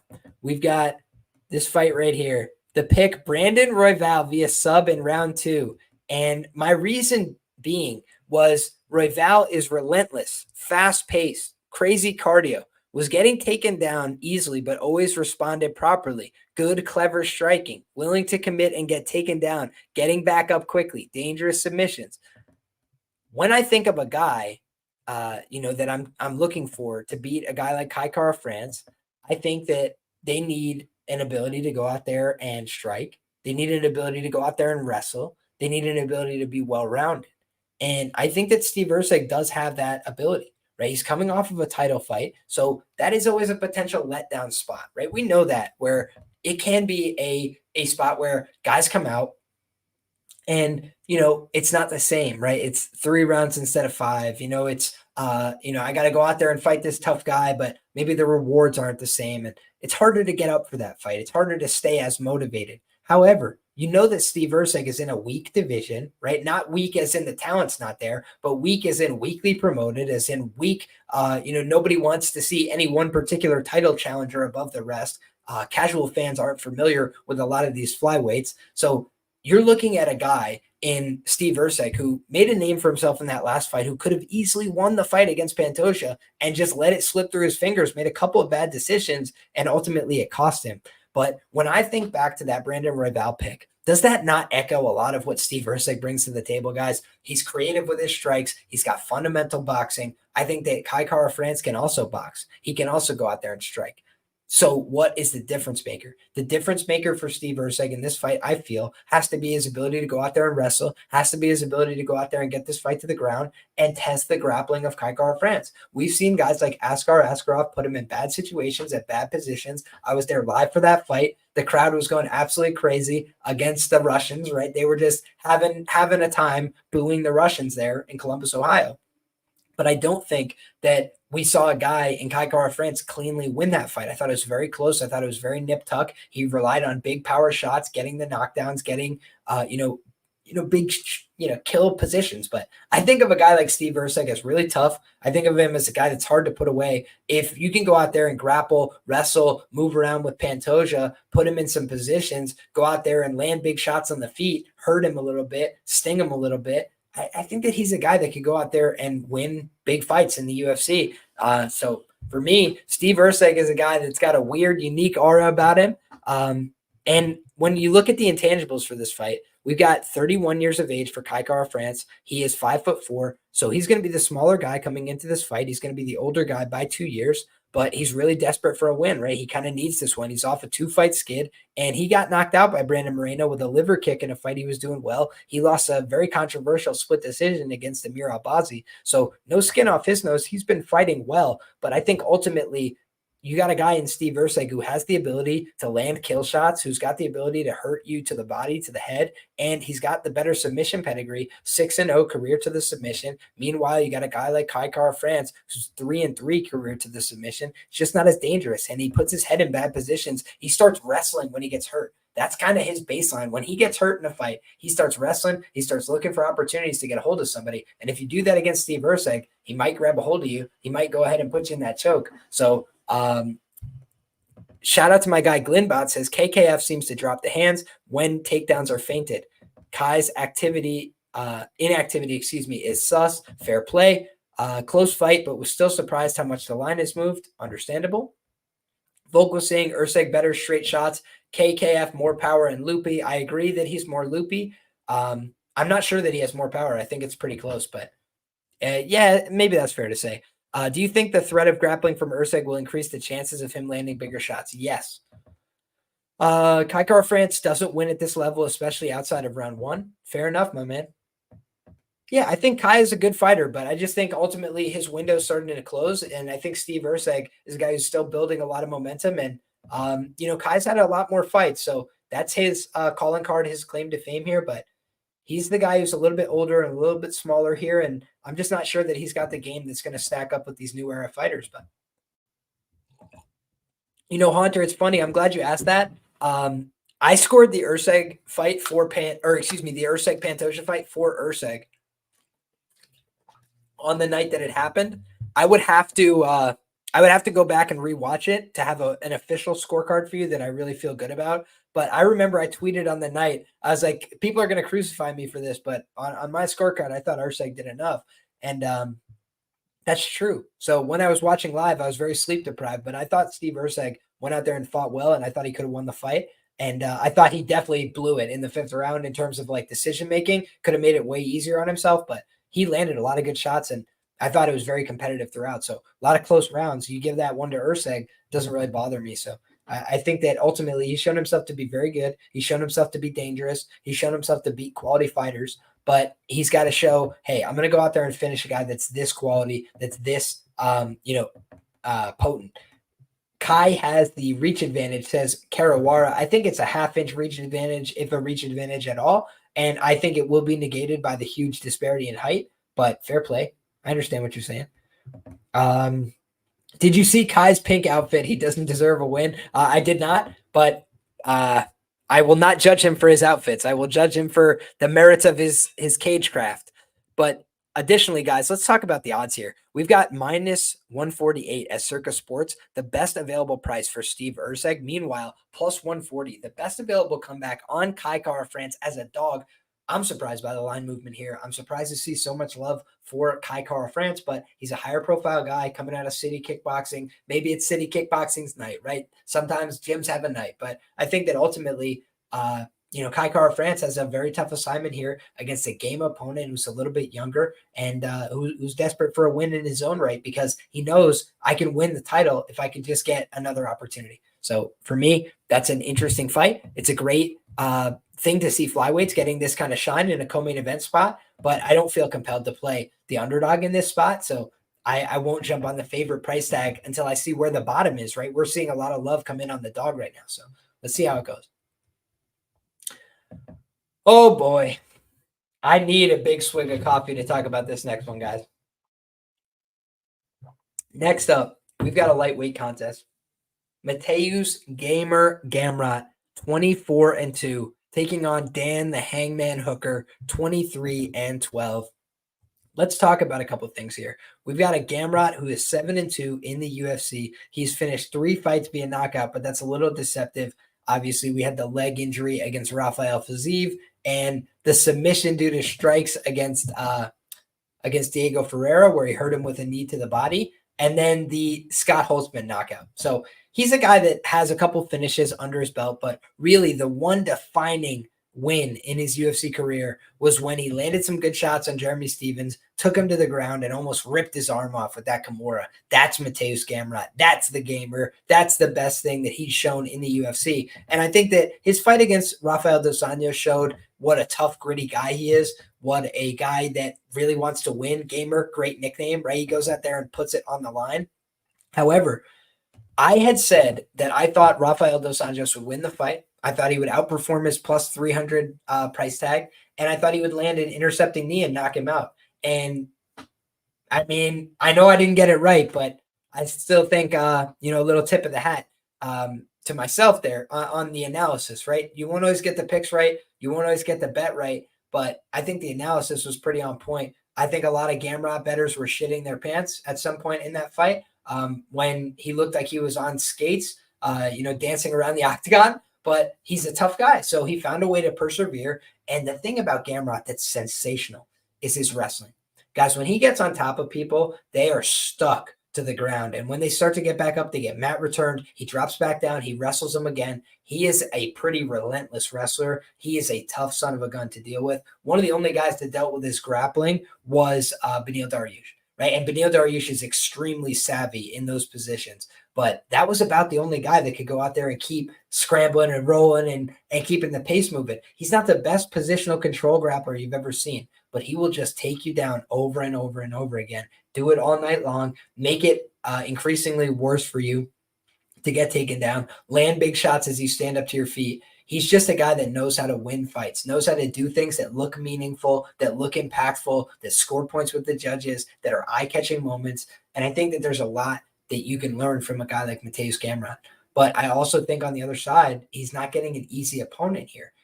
He's got good striking. He's got good wrestling. He's got great jiu-jitsu as well. He's got all these great attributes. But he's got an opponent in Dan the Hangman Hooker who's had a ton of UFC experience, right? Vastly more than our guy Mateusz Gamrot. And he's one tier below, right? If you look, he's in the, let's say 6 to 20 in the division, right? And you're meanwhile looking at a guy who's really poised to be in that top 5, top 3 conversation in Mateusz Gamrot if he's able to go out there and keep stacking W's, right? And so when you look at Dan Hooker, he beat Jalen Turner. It was a very close split decision. He beat Claudio Puelles. That's not a great win. He lost to Arnold Allen. He shouldn't have been at 145. He lost to Islam Makhachev, and it was very similar to that fight that I just described for you about Mateusz Gamrot when he ripped off Jeremy Stephens' arm. That was exactly how it looked with Islam Makhachev ripping off the arm of Dan Hooker. Dan is such a tough bastard. He was about to let his whole shoulder get ripped apart, and thankfully the referee intervened at the right time there at an opportune moment. But then he beat Nasrat Haqparast, who I've always thought was criminally overrated and perennially pretty average, no disrespect. And then meanwhile, Michael Chandler, he loses that fight. He gets knocked out there. And Michael Chandler really hasn't had much success outside of that in the UFC. Then he loses to Dustin Poirier via a competitive decision. But I do think that was kind of a turning point in a lot of ways in his career, where, he basically got touched up so bad there and he took so much damage that since then he's been finished twice with strikes, and that really wasn't something that was happening to him with any kind of great frequency. He had been finished by Edson Barboza after a crazy accumulation before in the past. But I think that ultimately, what I'm seeing in Dan Hooker is a guy that is still going out there and fighting hard. He's still looking jacked when he shows up for the fights. He still can take a decent whooping at 155 and then try and come back on you in rounds 2 and 3. And he's not a terrible wrestler. His grappling is suspect. It leaves a little bit to be desired, but his wrestling itself is pretty good, and he's got a good guillotine. I think ultimately, the things that I kind of lean towards in this fight would be a contrarian under, right? And the reason I say that is because you have two guys that have been to decision in their recent fights, but we all saw Gamrot almost got knocked out in his most recent fight. Meanwhile, we know that when a guy like Islam Makhachev, right, a top-level guy, a guy with real grappling skill gets on top of Dan Hooker, he might be able to make him mince meat. He might be able to take care of him real quick. So I think that opens up possibilities for the under in this matchup. I think additionally, the things that I want to note about this kind of fight, let's pull up the UFC stats page, so we make sure we're talking with facts and evidence at our disposal. So Mateusz Gamrot, he got knocked down by RDA, and he only outlanded him by 21 significant strikes, despite having 11 takedowns to 0. So he was all over him in terms of the functional positions, but he was not able to distance himself in the significant strike count by a huge margin. What he did do was he racked up total strikes, 111 to 39. So Mateusz Gamrot, when he's in top position, they're not all significant, but he's finding a way to score. He's finding a way to put points on the board. That's important. He went out there against Jalen Turner, got outlanded 29 to 40 on significant strikes. But once again, total strikes saves him. 90 total strikes essentially to 62 for Jalen Turner. So you're just seeing a guy in Mateusz Gamrot who could go out there and find a way to win, even if the fight's close, against Arman Tsarukyan, one of the best wins you could have in the division. He achieved 6 out of 21 takedowns, an absolutely absurd volume of attempts. So I think that this guy really is a special fighter. He had 5 minutes of control against Tsarukyan, and beating a guy like RDA is a really impressive win. It is a staple win in your career. RDA is a tough son of a gun. He's gone out there and been tooth and nail with guys in the welterweight division. And I think that when you look at a guy like Gamrot, he's been dropped a number of times, right? And that's the thing that's really scary about him. So in his last few fights, let's just look at the data. Guram Kutateladze dropped him. He dropped Scott Holtzman. Arman Tsarukyan dropped him. Beneil Dariush dropped him. Jalen Turner dropped him. And RDA dropped him. That means he's been knocked down a total of 1, 2, 3, 4, 5 times in the UFC and recorded just 1 knockdown in 9 fights. So he's had a lot of fights, and he is not putting up a great knockdown ratio. That's something that we want to be weary of for a guy like Gamrot. If he's not getting takedowns here, that could be a problem. Meanwhile, on the Dan Hooker side, he knocked down Jalen Turner in his last fight. He knocked down Claudio Puelles 1 fight prior to that. He got knocked down by Michael Chandler. He knocked down Ally Aquinta. He knocked down James Vick. He got knocked down by Edson Barboza. He had 2 knockdowns against Gilbert Burns and knocked him out. People forget that fight. He knocked down Jim Miller and finished him. He knocked down Ross Pearson. He knocked down Hatsu Hioki. So, man, that's 1, 2, 3, 4, 5, 6, 7, 8, 9 UFC knockdowns for Dan the Hangman Hooker. Like, this guy is a way more potent knockdown threat than a guy like Mateusz Gamrot, and he hasn't been knocked down as many times, and he's had more fights, and he's fought way bigger power punchers. So I think the durability edge goes to Dan Hooker on the feet. I think that for Dan Hooker, what he needs to do in this fight is land those intercepting knees. He needs to try and land a lot of, debilitating calf kicks. He needs to try and land with uppercuts, with big shots with his hands, get some respect, use the jab to dictate. But let's look at the takedown numbers for Dan Hooker. He gave up 1 takedown to Jalen Turner, who's a pretty good wrestler and grappler. He gave up 1 to Islam Makhachev. The fight was over shortly thereafter. He had 3 takedowns to 0 against Nasrat Haqparast. He had 4 takedowns to 1 against Dustin Poirier, 1 takedown to 0 against Paul Felder. And he got taken down by Jim Miller. He had 2 takedowns to 0 against Mark Diakese and finished him. That was awesome. He got taken down 4 times by Jason Knight, twice by Yair Rodriguez, which is an awful look. Oh my God, that's a bad look. Got taken down twice by Hatsu Hiyoki. Got taken down 3 times by Maximo Blanco. So his takedown defense definitely suspect. Definitely something that has gotten better though, right? It hasn't really reared its ugly head in recent years. So let's see if somebody can go out there and dominate him in the wrestling and the grappling. We saw the only sub attempt of the fight was credited to Dan Hooker in the Jalen Turner fight, and he had more minutes of control because he stayed fresher throughout. So for me, I think that 888 hits the nail on the head. Gamrot is actually elite. I tend to agree. So I think the most likely outcome in this fight is Gamrot via submission. But I do think that when you're looking at paths for the other side, I think Gamrot, getting clipped on the chin is the most likely way that he loses this fight. So for me, it's Hooker by knockout. It's Gamrot by submission. That's kind of the way that I'm seeing this one. So I'm going to do my tape, my due diligence, see if anything comes away feeling different for me. But that's the way I'm seeing this one headed into this contest. And let's see what the odds are here. Do we have these ones on the board? Here we go. Mateusz Gamrot right now is sitting at a minus 330 over at Caesar Sportsbook. You're looking at a plus 280 comeback over on Bovada for Dan the Hangman Hooker. So I think that you're seeing a lot of really bullish market prices on Mateusz Gamrot, but that's because even in a fight where he got hurt badly last time out, he found a way to stick to his wrestling pressure, stay with his top game, and get on top. And RDA is just a son of a gun, man. He's never going to quit. He's never going to give up on himself. And Dan Hooker, he didn't give up on himself against Islam Makhachev. He just was out of ideas and got caught in bad positions. That's very possible it happens here as well against a grappler the quality of Gamrot. Next up, folks. Let's move to this next fight on the card, where we've got Tai Tuivasa taking on Jairzinho Rozenstruik. And I think that this is a fight where shout out to Luke Dillard in the comments says, what site do you use to compare best lines? This is a perfect time to plug my friends over at Fight Numbers. Guys, if you're looking to invest in your information regarding betting on MMA, there's a lot of different things that they offer. You can see in the tools, the articles, shows, all the different things they offer. A lot of these features are free as well. So guys, go ahead and check these out. If you're interested in the site, the information's down in the description below, but you're asking how I get the best available prices. This is what I'm looking at, right? It's the odds board right in front of me, and I could toggle whether or not I want to see the best prices or whether I just want to see the odds board as a whole and see the different market available prices. And you're seeing everything from Bet Online and Pinnacle, very sharp sports books, to Bet365 and FanDuel, huge volume domestic sports books, and then a little bit more niche sports books like a BetMGM, like an ESPN Bet. So I think that it has a lot of value and it really helps me with my process. But I just wanted to shout that out. And I wanted to shout out to my guy, John Kelly, because there's a lot of people in the world doing business,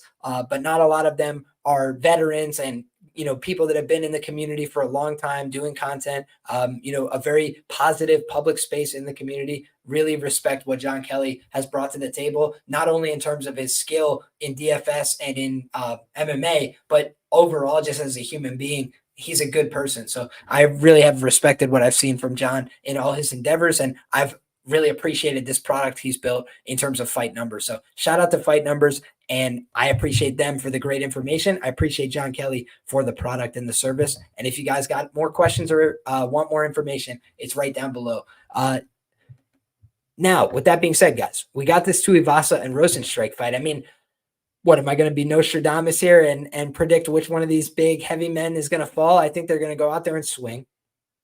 You got a guy in Tai Tuivasa who's been on very hard times, right? If we just look at Tai Tuivasa's recent run in the UFC, he has lost 4 fights in a row. He got finished by Marcin Tybura in the first round. He got finished by Alexander Volkov in the second round. He got finished by Sergey Pavlovich in the first round. He got finished by Cyril Gane in the third round.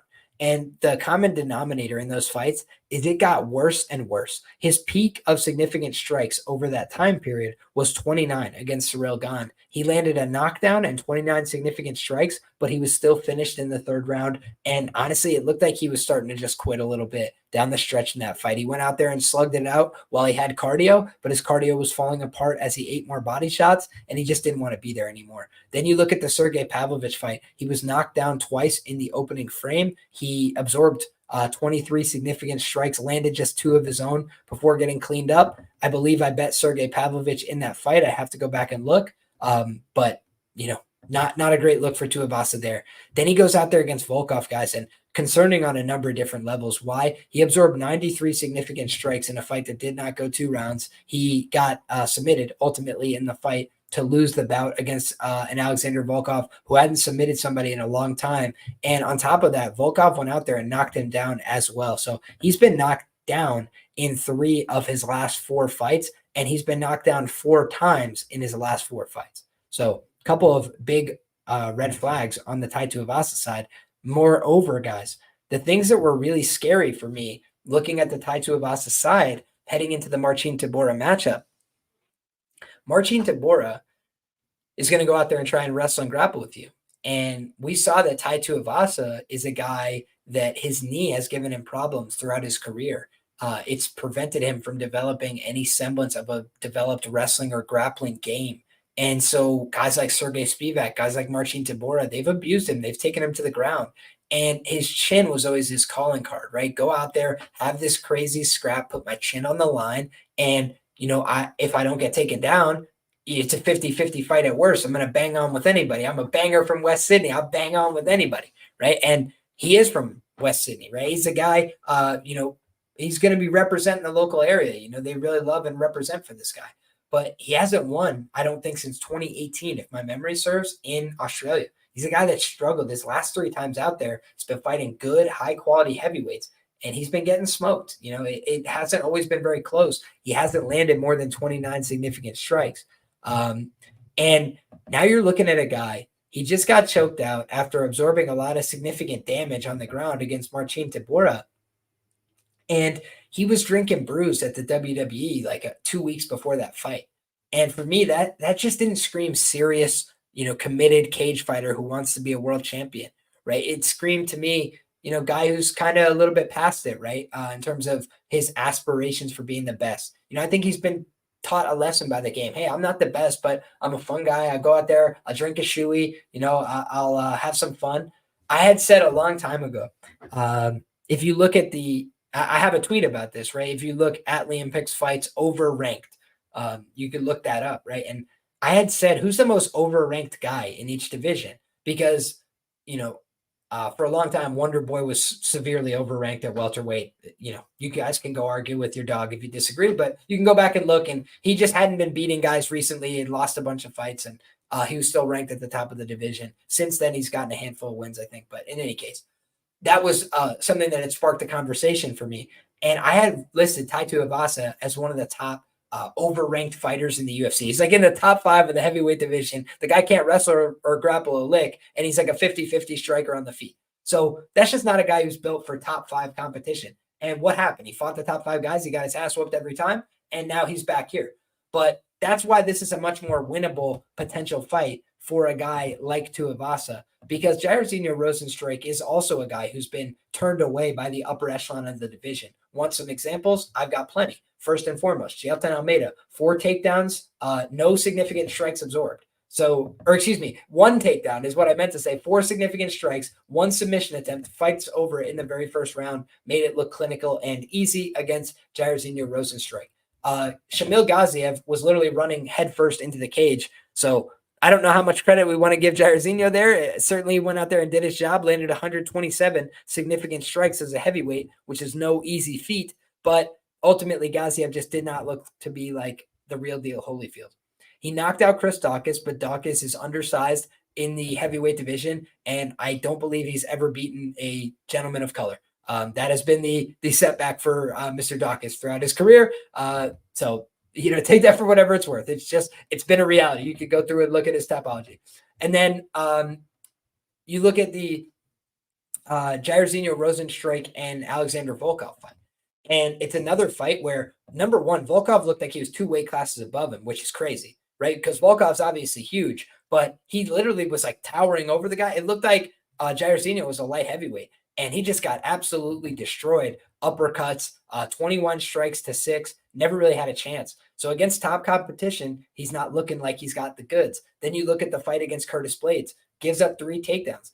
landed 18 significant strikes. One of them was good enough to swell up the eye of Curtis Blades. But we've seen Pavlovich, these other guys that are legit top guys, Aspinall, go out there and put down Curtis Blades, finish him in the first round. We didn't see that from this guy.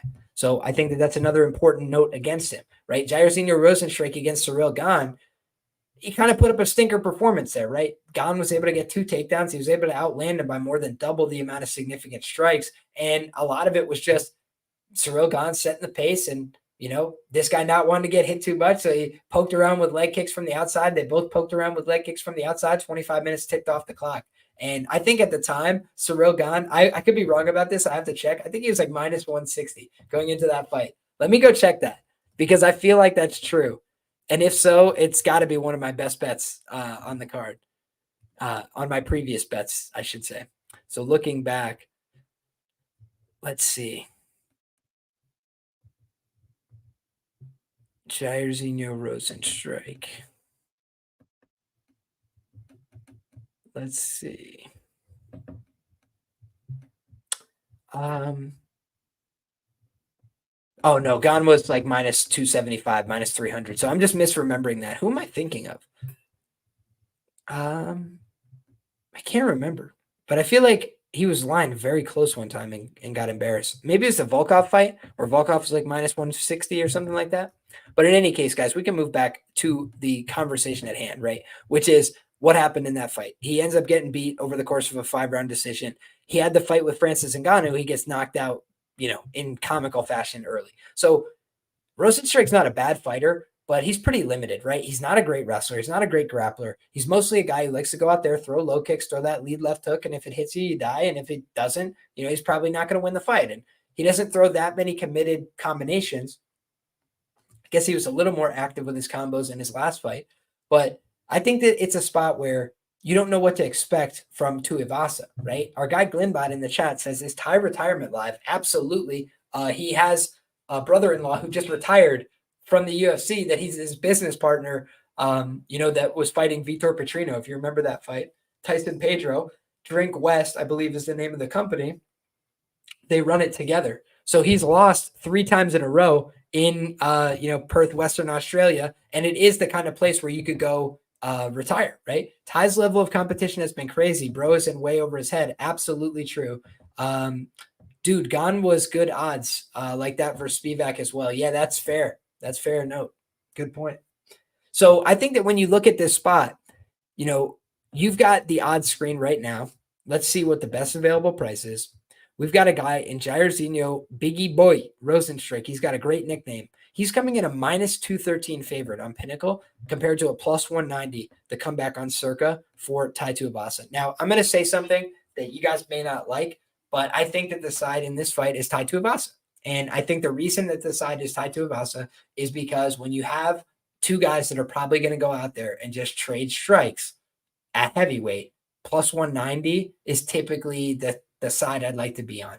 Because Jairzinho doesn't have a lights-out chin. He's been stopped before. And I think that on the other side, Ty doesn't have a lights-out chin like he used to. He used to have a better chin. I think he used to be a little bit better conditioned for these fights, which attributes to having a better chin and better durability, better recoverability. So I think right now both guys are going to go out there and try and swing it out in round 1. And I don't think that either one of them is very likely to want to continue it if the fight's gone into round 2 for very much longer than a minute or 2. So it just seems to me like Jairzinho probably a little bit better conditioned athlete. So maybe he should be a deserved favorite for that reason, minus 150. Minus 160. But I just don't see how you justify a huge price like this when Jairzinho's best attribute is he's going to go out there and throw punches, and that offers up counter opportunities for a guy like Tai Tuivasa who's going to throw counter punches. That's what he likes to do. He likes to go out there and throw. He's not afraid to take risks. He's not afraid to get hit. So he might get flatlined with that lead left hand.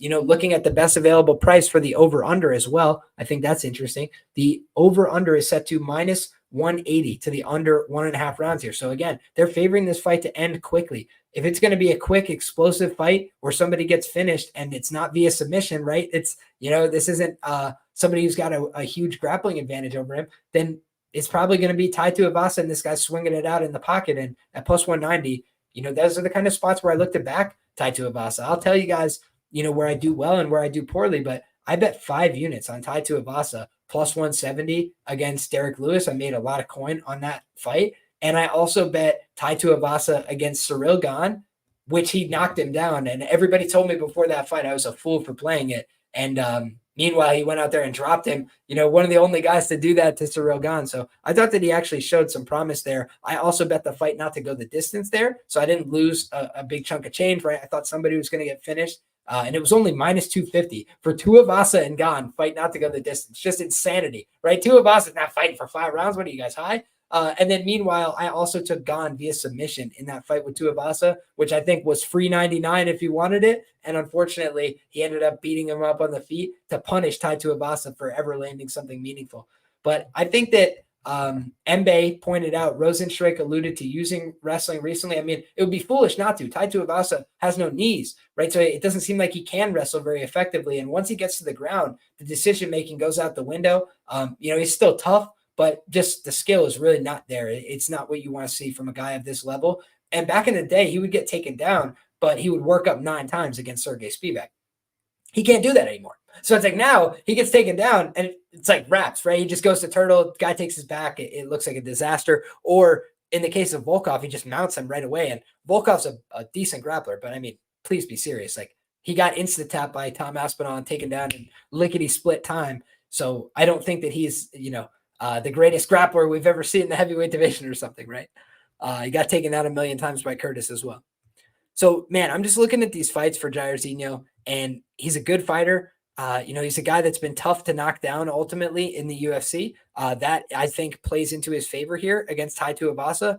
The only guy to ever knock him down is Francis Ngannou. So definitely a feather in his cap, but we've seen him grounded. We've seen him taken down in the past. And Volkov, standing TKO, just put him out on the feet. We know that this guy, Tai Tuivasa's got pretty good knees. He's got pretty good elbows. He's got pretty good short hooks. Any of those things can knock this guy out, I believe. And I think on the contrary, Tai Tuivasa just doesn't have the same, heart that he once did for the game. And I think that if he's getting cracked in the pocket, he's probably just going to take a knee and be done with it. So I think I favor the under. I favor Tuivasa as the money line side on gut instincts. And I'll look into it more and tell you guys what I think on Bets and Banter a little bit later in the week.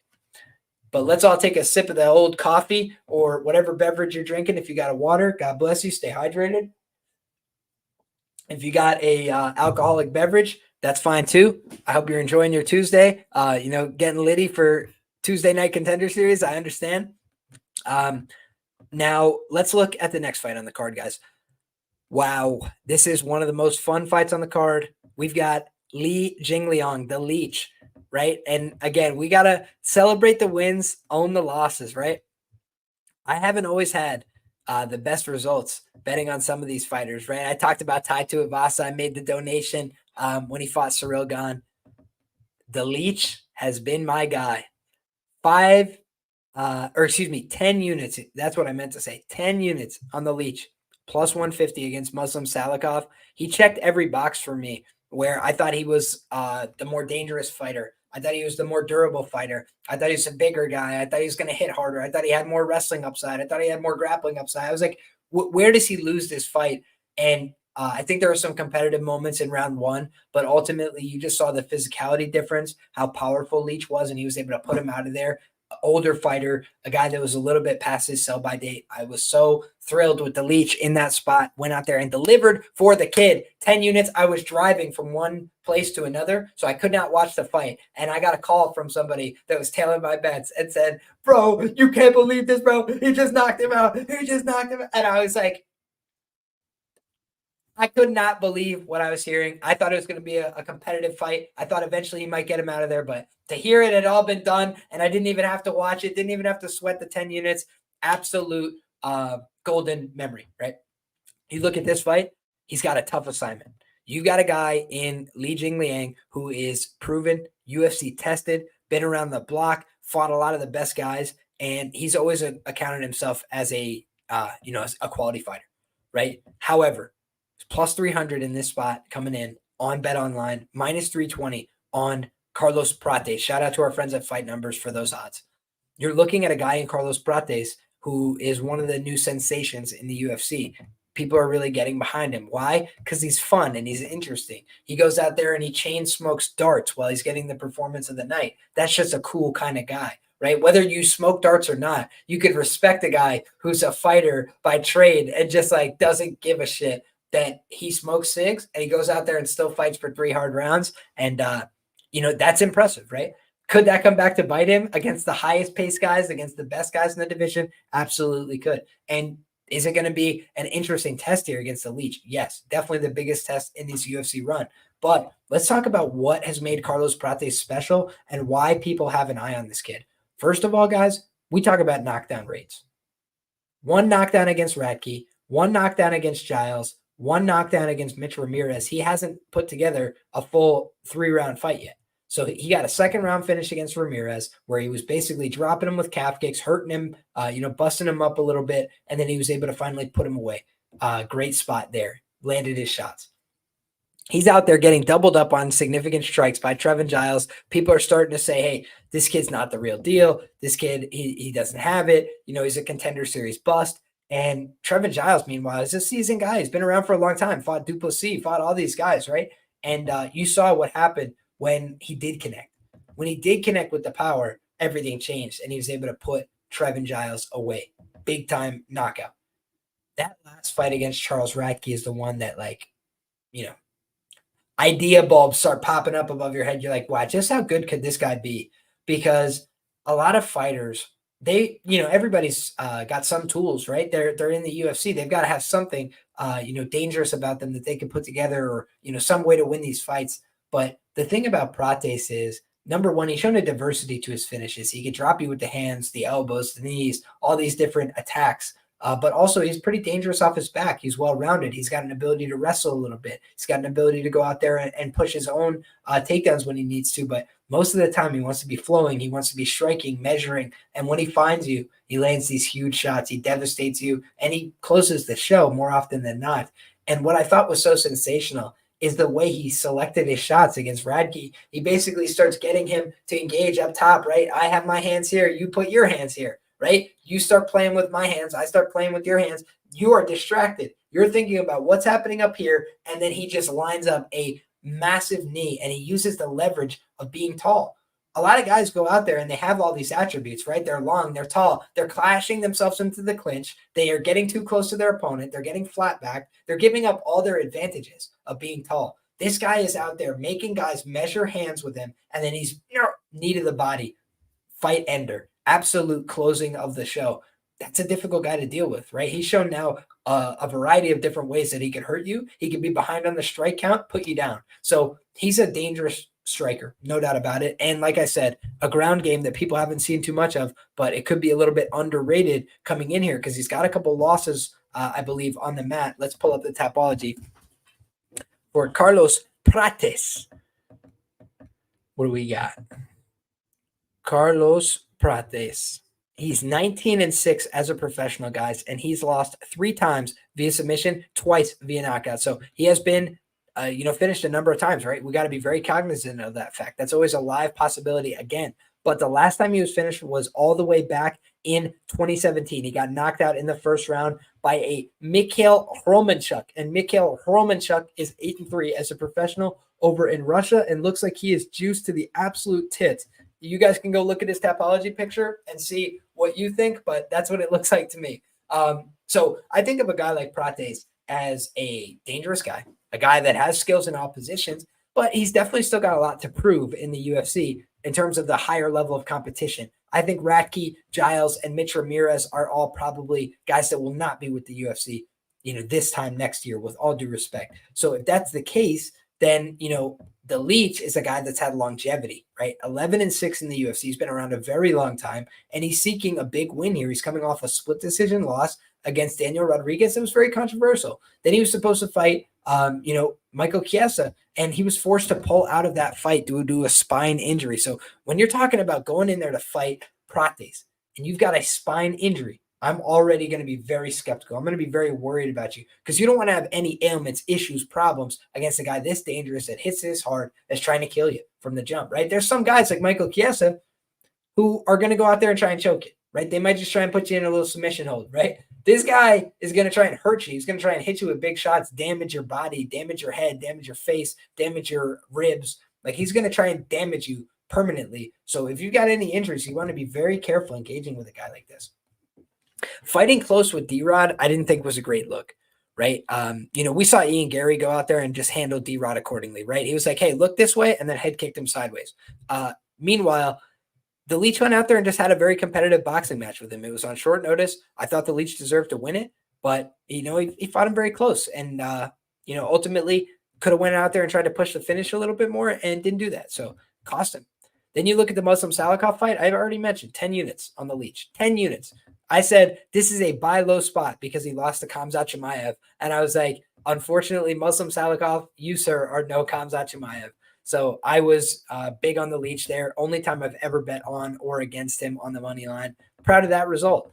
Meanwhile, for Carlos Prates, I bet him against Mitch Ramirez via submission. So that's all I wanted to mention here in terms of the previous results. I only bet a quarter unit on that, even less, just a small 0.2 unit shot on the Carlos Prates via submission prop against Mitch Ramirez. And I think he could have probably finished that one any way he wanted by the end of things. But again, when you look at him, deceptive 3-3 record, career to the submission. He is quality. He does know what he's doing off of his back, fighting nerds. You know that these guys come out of that camp ready to deal on the ground. They've got a lot of power in their hands. They're not afraid to show that, but they also have that ability to work on the mat. So I think that he's a great fighter. I think he's quality. I think he's fun. I think he's got a lot to offer, but he's also got to be careful and protect that chin because the Leech has a ton of power. I mean, it's proven, guys, 8 knockouts in the UFC. That's just nothing to sneeze at, period, point blank. Doesn't matter who you are. Carlos Prates has been knocked out twice. He's been knocked out in the first round. Ask Santiago Ponzinibbio. He thought, it's cute. We'll go out there, have a little glove touch, see what time it is. And the Leech said, hey, man, you've been out for a little while, hold this, and just got after him. So the Leech can be very dangerous. He can be very assertive. He'll cheat his ass off, right? If you go out there and try and guillotine this man, 2 thumbs in the eyes like you're Jake Matthews, try and pull them things out like he's got spoons for fingers. He's one of the dirtiest fighters I've ever seen in that regard. But when you have to think about it, like the Leech is fun. He had the cool suit gimmick. He's been out there, but he's a guy that is definitely starting to age up a little bit in his career, right? And he's having these injuries. He's having these fight cancellations. Those are all things that are a little bit worrying. He's taking on a guy who's got a 6-inch reach advantage here in Carlos Prates, a 1-inch height advantage, and he's going to be 5 years his junior. So a lot of things that are kind of working against the Leech right now, but we know that the Leech is tough. We know that he's credible. We know that he's dangerous. So anybody who's counting out the Leech, I think, would be crazy, right? The Leech, if I could pull up his prop lines real quick, the Leech via knockout, I think, is the way I would look to play it if I was on the Leech side, which is about plus 500. So, I mean, at that point, maybe just take the money line in case it's a decision. But, I think that the Leech is probably a live underdog this week. But ultimately, I'm going to be very careful about who I bet as a dog. The pay-per-views, a lot of favorites have come through at the pay-per-views this year. So I want to be very careful and selective with my dog shots. And the one thing I worry about the Leech in this spot is, like I said, the injuries, guys. In any kind of subpar performance here against Carlos Prates, I think things could go very sideways. So I think the Leech at his best, winnable fight for him. But at 36 years of age, coming off of, a major injury, I think that that's something you really want to watch out for in this main card opener as a potential red flag.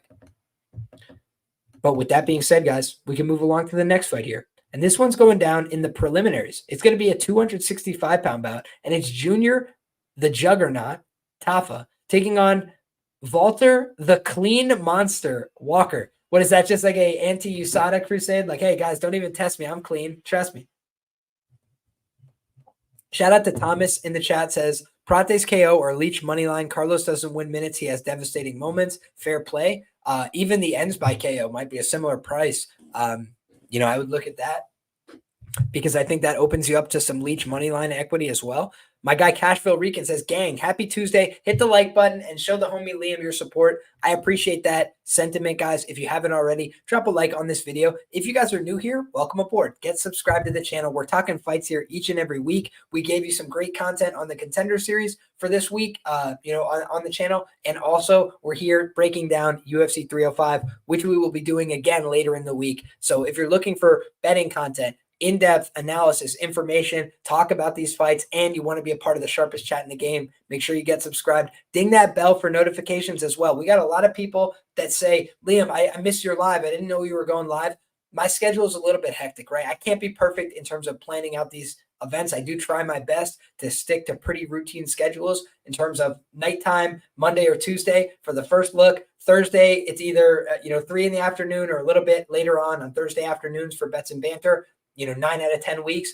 But if you guys want to never miss a live as we get started, just ring that bell for notifications. And then if you're not around or not interested, no problem. It's not going to be, a nuisance for you. But then you just won't say to me, hey, Liam, I missed the start of the live chat. You'll know, hey, we just got started. So now we're starting with the prelims, guys. We're talking about this heavyweight matchup. We got heavy hitters like Champ Betts, Jimbo, Mbe, Thomas, Cashville, Rican. We got all these heavy hitters in the sharpest chat in the game. If you guys have thoughts, comments, questions, concerns on these prelim fights, why don't you get them rolling? Because we're starting with this one, and it's an even money fight, right? It's a fight where you've got minus 110 approximately on either side. You've got a redemption spot for Valter Walker. A lot of people thought he deserved the win in that UFC debut. I think a lot of them bet on him as well. Wink, wink, nudge, nudge. I'm just being a dick. But you look, and a lot of people thought he had an argument for winning his last fight. And I don't think they're crazy, right? I think you look at Valter Walker, and he went out there, and did I score the fight for him? No, I did not. I scored the fight for his opponent there. But he definitely went out there and put on an honest performance. He got outstruck 58-33 against Lukasz Brzeski, but he did have 4 takedowns, and he also landed 56 total strikes over the course of that fight. He had 7 minutes and 19 seconds of control time. I think the problem for Valter Walker was simple, and it can be distilled down to one stat. He went 8 of 9 on ground strikes, right? Significant ground strikes, despite having 7 minutes and 19 seconds of control time. This guy just needs to be more active on top. He needs to take a little bit more risk. He needs to be a little bit more assertive because he's got the physical gifts. He's got the ability to get on top. And if you're not going to leverage that for maximum efficiency, you're going to give guys opportunities to get back up, and you're not going to finish the fight. And you're going to spend a lot of energy wrestling early, so you're not going to have the energy to keep up with the guy on the feet. And I think that ultimately that was his biggest problem in his UFC debut. But he's 26 years of age, and he's got guys around him, Bogdan Guskov, his brother, Johnny Walker, guys that are UFC level, guys that are quality light heavyweights. And they may not be the best in the world, but they're top 25, they're top 30, right? They're top guys, and he's going to get the work with them all the time. Meanwhile, you got the Tafa brothers, and they definitely have, some, public appeal, and people like them, and they're fun guys, but they're not very good, right? Muhammad Usman's a very average fighter, and he's a guy that his wrestling and grappling is pretty average, right? Like, it's fine. It's good. It's not terrible. He's just physically strong. He can hold guys to the mat. Most of the fights he's had in the UFC, he had to rely on his hands, on the feet. He was able to take Tafa down, though. Right. And against Marcos Oshieria de Lima, he didn't even have to shoot takedowns. He just beat the shit out of his leg, right? And just tortured him essentially, and could have gotten more takedowns, I feel, if he wanted to as well. And you look at the Parker Porter fight, I thought that was a setup, right? They give Parker Porter to the Tafa brothers to go out there and get embarrassed and cleaned up. And it's nothing personal against Parker. It's just he's an older guy. He's a guy who's a little bit stocky, a guy who maybe his takedowns aren't what they once were. And so he's probably stuck on the feet with these kids that are faster, longer, hit harder, want to be there more. And that's not very advantageous for him, right? But that's been the UFC run for these guys. And meanwhile, had canceled bouts. He had to withdraw from a bout with Carl Williams. His brother stepped in to take the whooping for him instead. He had an injury in a scheduled bout with Waldo Cortez Acosta as well. So I think that what you look and have to say to yourself ultimately is, what exactly is Tafa good at? Which is that he's got some power in his hands. He knows how to kickbox a little bit. I think what he's bad at is defending takedowns. And I see a lot of people on Tapology, 77% of voters are picking Tafa in this fight. And I'm a little bit surprised by that, because what you see is last time out, everybody was thinking Valter Walker was easy money. I remember because I bet on Lukasz Brzeski and I told people I didn't think so, right? And people told me I was crazy at the time. And if you go back and look at that fight, guys, 93% of Tapology voters picked Lukasz Brzeski to be defeated by Valter Walker. I wrote up in my article why I thought Lukasz Brzeski was going to win the fight. And now you're looking at a spot where 77% of people say that Tafa, a guy who's like 5-1 as a pro, a little bit older. So he's the older guy with less pro experience, and he's much smaller in height, reach, and weight. he's going to go out there and beat this guy, even though this guy knows how to wrestle and he doesn't. It's like, I don't know. It seems to me like, if anybody should be favored here, it's Valter Walker because he's got way more upside to get on top. So I just think he's going to have pretty easy opportunities to get on top of this guy. Valter is a big guy, but he's so hittable. I don't like his cardio. Yeah, I don't love his cardio, but I mean, you have to have resistance to get tired, right? If he can just go out there and barrel into this guy and take him over and over again, I don't think he's going to get very tired, frankly. In non-polite speak, Tafa suck is what you're saying. Tafa should be fighting Tai. They could swing and bang at least for some entertainment. Tafa is KO or bust, which I like to fade, especially at even money. Valter Walker just survived one round and you should be good. I tend to agree. There he is, my man. I appreciate you being here. One of the sharpest in the game. Shout out to YBB. Shout out to everything that they're doing over there. YBB Sports. Go check them out, guys. Great people that I believe in. But in any case, again, we're looking at two guys here, both young prospects. I understand why it's a closely lined fight. I'm going to refer to the best available odds right now, and they're on fight numbers, right? -120, Circus Sportsbook. That's Junior Tafa. +115, the plus money comeback on Valter Walker. I think this is a live underdog. I think this is a low-level fight. So, yeah, he could get knocked out, but frankly, I just could definitely see a world in which Tafa gets put on his ass early and often. And if Walker has any kind of game planning in this fight, he could pass the guard. He could get on top of him in bad positions. He might even be able to finish him, frankly. So I don't think that Tafa or Walker is very good, but I think Walker is more experienced and has a clearer path to victory. So I think he's going to win the fight. Next up, let's see what we got here, guys. We've got a prelim bout between Ricardo Ramos and Josh Culibao. This is an interesting fight because Josh Culibao is the local market guy. He's an Australian fighter, and he's taking on a Ricardo Ramos who is, a little bit younger than him, right? 29 years of age, so about a year younger. He's also going to be, 1 inch shorter, 5'9" tall, 72-inch reach, 1 inch of reach disadvantage. So pretty similar measurables for these guys in all categories. However, if you had to say, one guy gets an advantage, I would say slightly the anthropomorphics favor Josh Culibao. But the other thing I want to note about a guy like Josh Culibao is he's a guy that I was higher on in the market for a long time. He came into the UFC and he was fighting Jalen Turner, and that was a death warrant, right? His manager signed him a death warrant to go out there and fight Jalen Turner. It was absolutely huge. And this guy was way inexperienced to be fighting Jalen Turner and also not big, right? Jalen Turner is a borderline welterweight, and this guy, Josh Culibao, is a featherweight, and he was out there fighting him. Looked like there was 2 weight classes between them, and he got cleaned up accordingly. But I said to myself after that fight, I was like, man, that was like a gang initiation. They got him in, and now he's going to go out there and get wins. He's going to surprise people in this company. And I bet him in his next fight. He's fighting Charles Jourdain. He's a +365 underdog, guys, and for the life of me, I could not believe that he did not win that decision. But admittedly, the draw was fine. That was fair. But you go back and look at the scorecards, just comical scorecards in that fight. But in any case, Josh Culibao, for my money, went out there and fought very hard, showed his medal, showed his stuff, and really proved he's a guy that can go out there and overperform people's expectations at times. And that's what I like about him, right? But now he's a favorite, right? Now he's in a different position where he's 1-1 as a UFC favorite, -29.5% ROI. So not very good numbers. And he lost his last fight in a similar odds range against Danny Silva. And that's not a great look. Danny Silva missed weight for the contest, but he's making a quick turnaround here, less than a year, that he's been out of the octagon. So that's good to see. But he went out there and he won as an underdog against Sung Woo Choi. Right, that was like his big claim to fame. He won as a pick'em against Melsik Bagdasaryan, but he lost the first round in that fight and was able to go out there and get an opportunistic submission in the second. He beat Shah Yalan, but Shah Yalan is just not a very high-quality fighter with no disrespect. And then Lerone Murphy, he was +135 there, and he got beat up in that fight.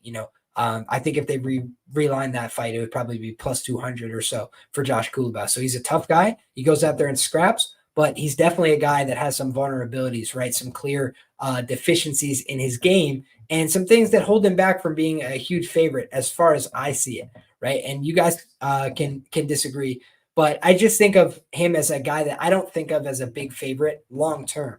He's a guy that I prefer to look for in these underdog type of opportunities if possible.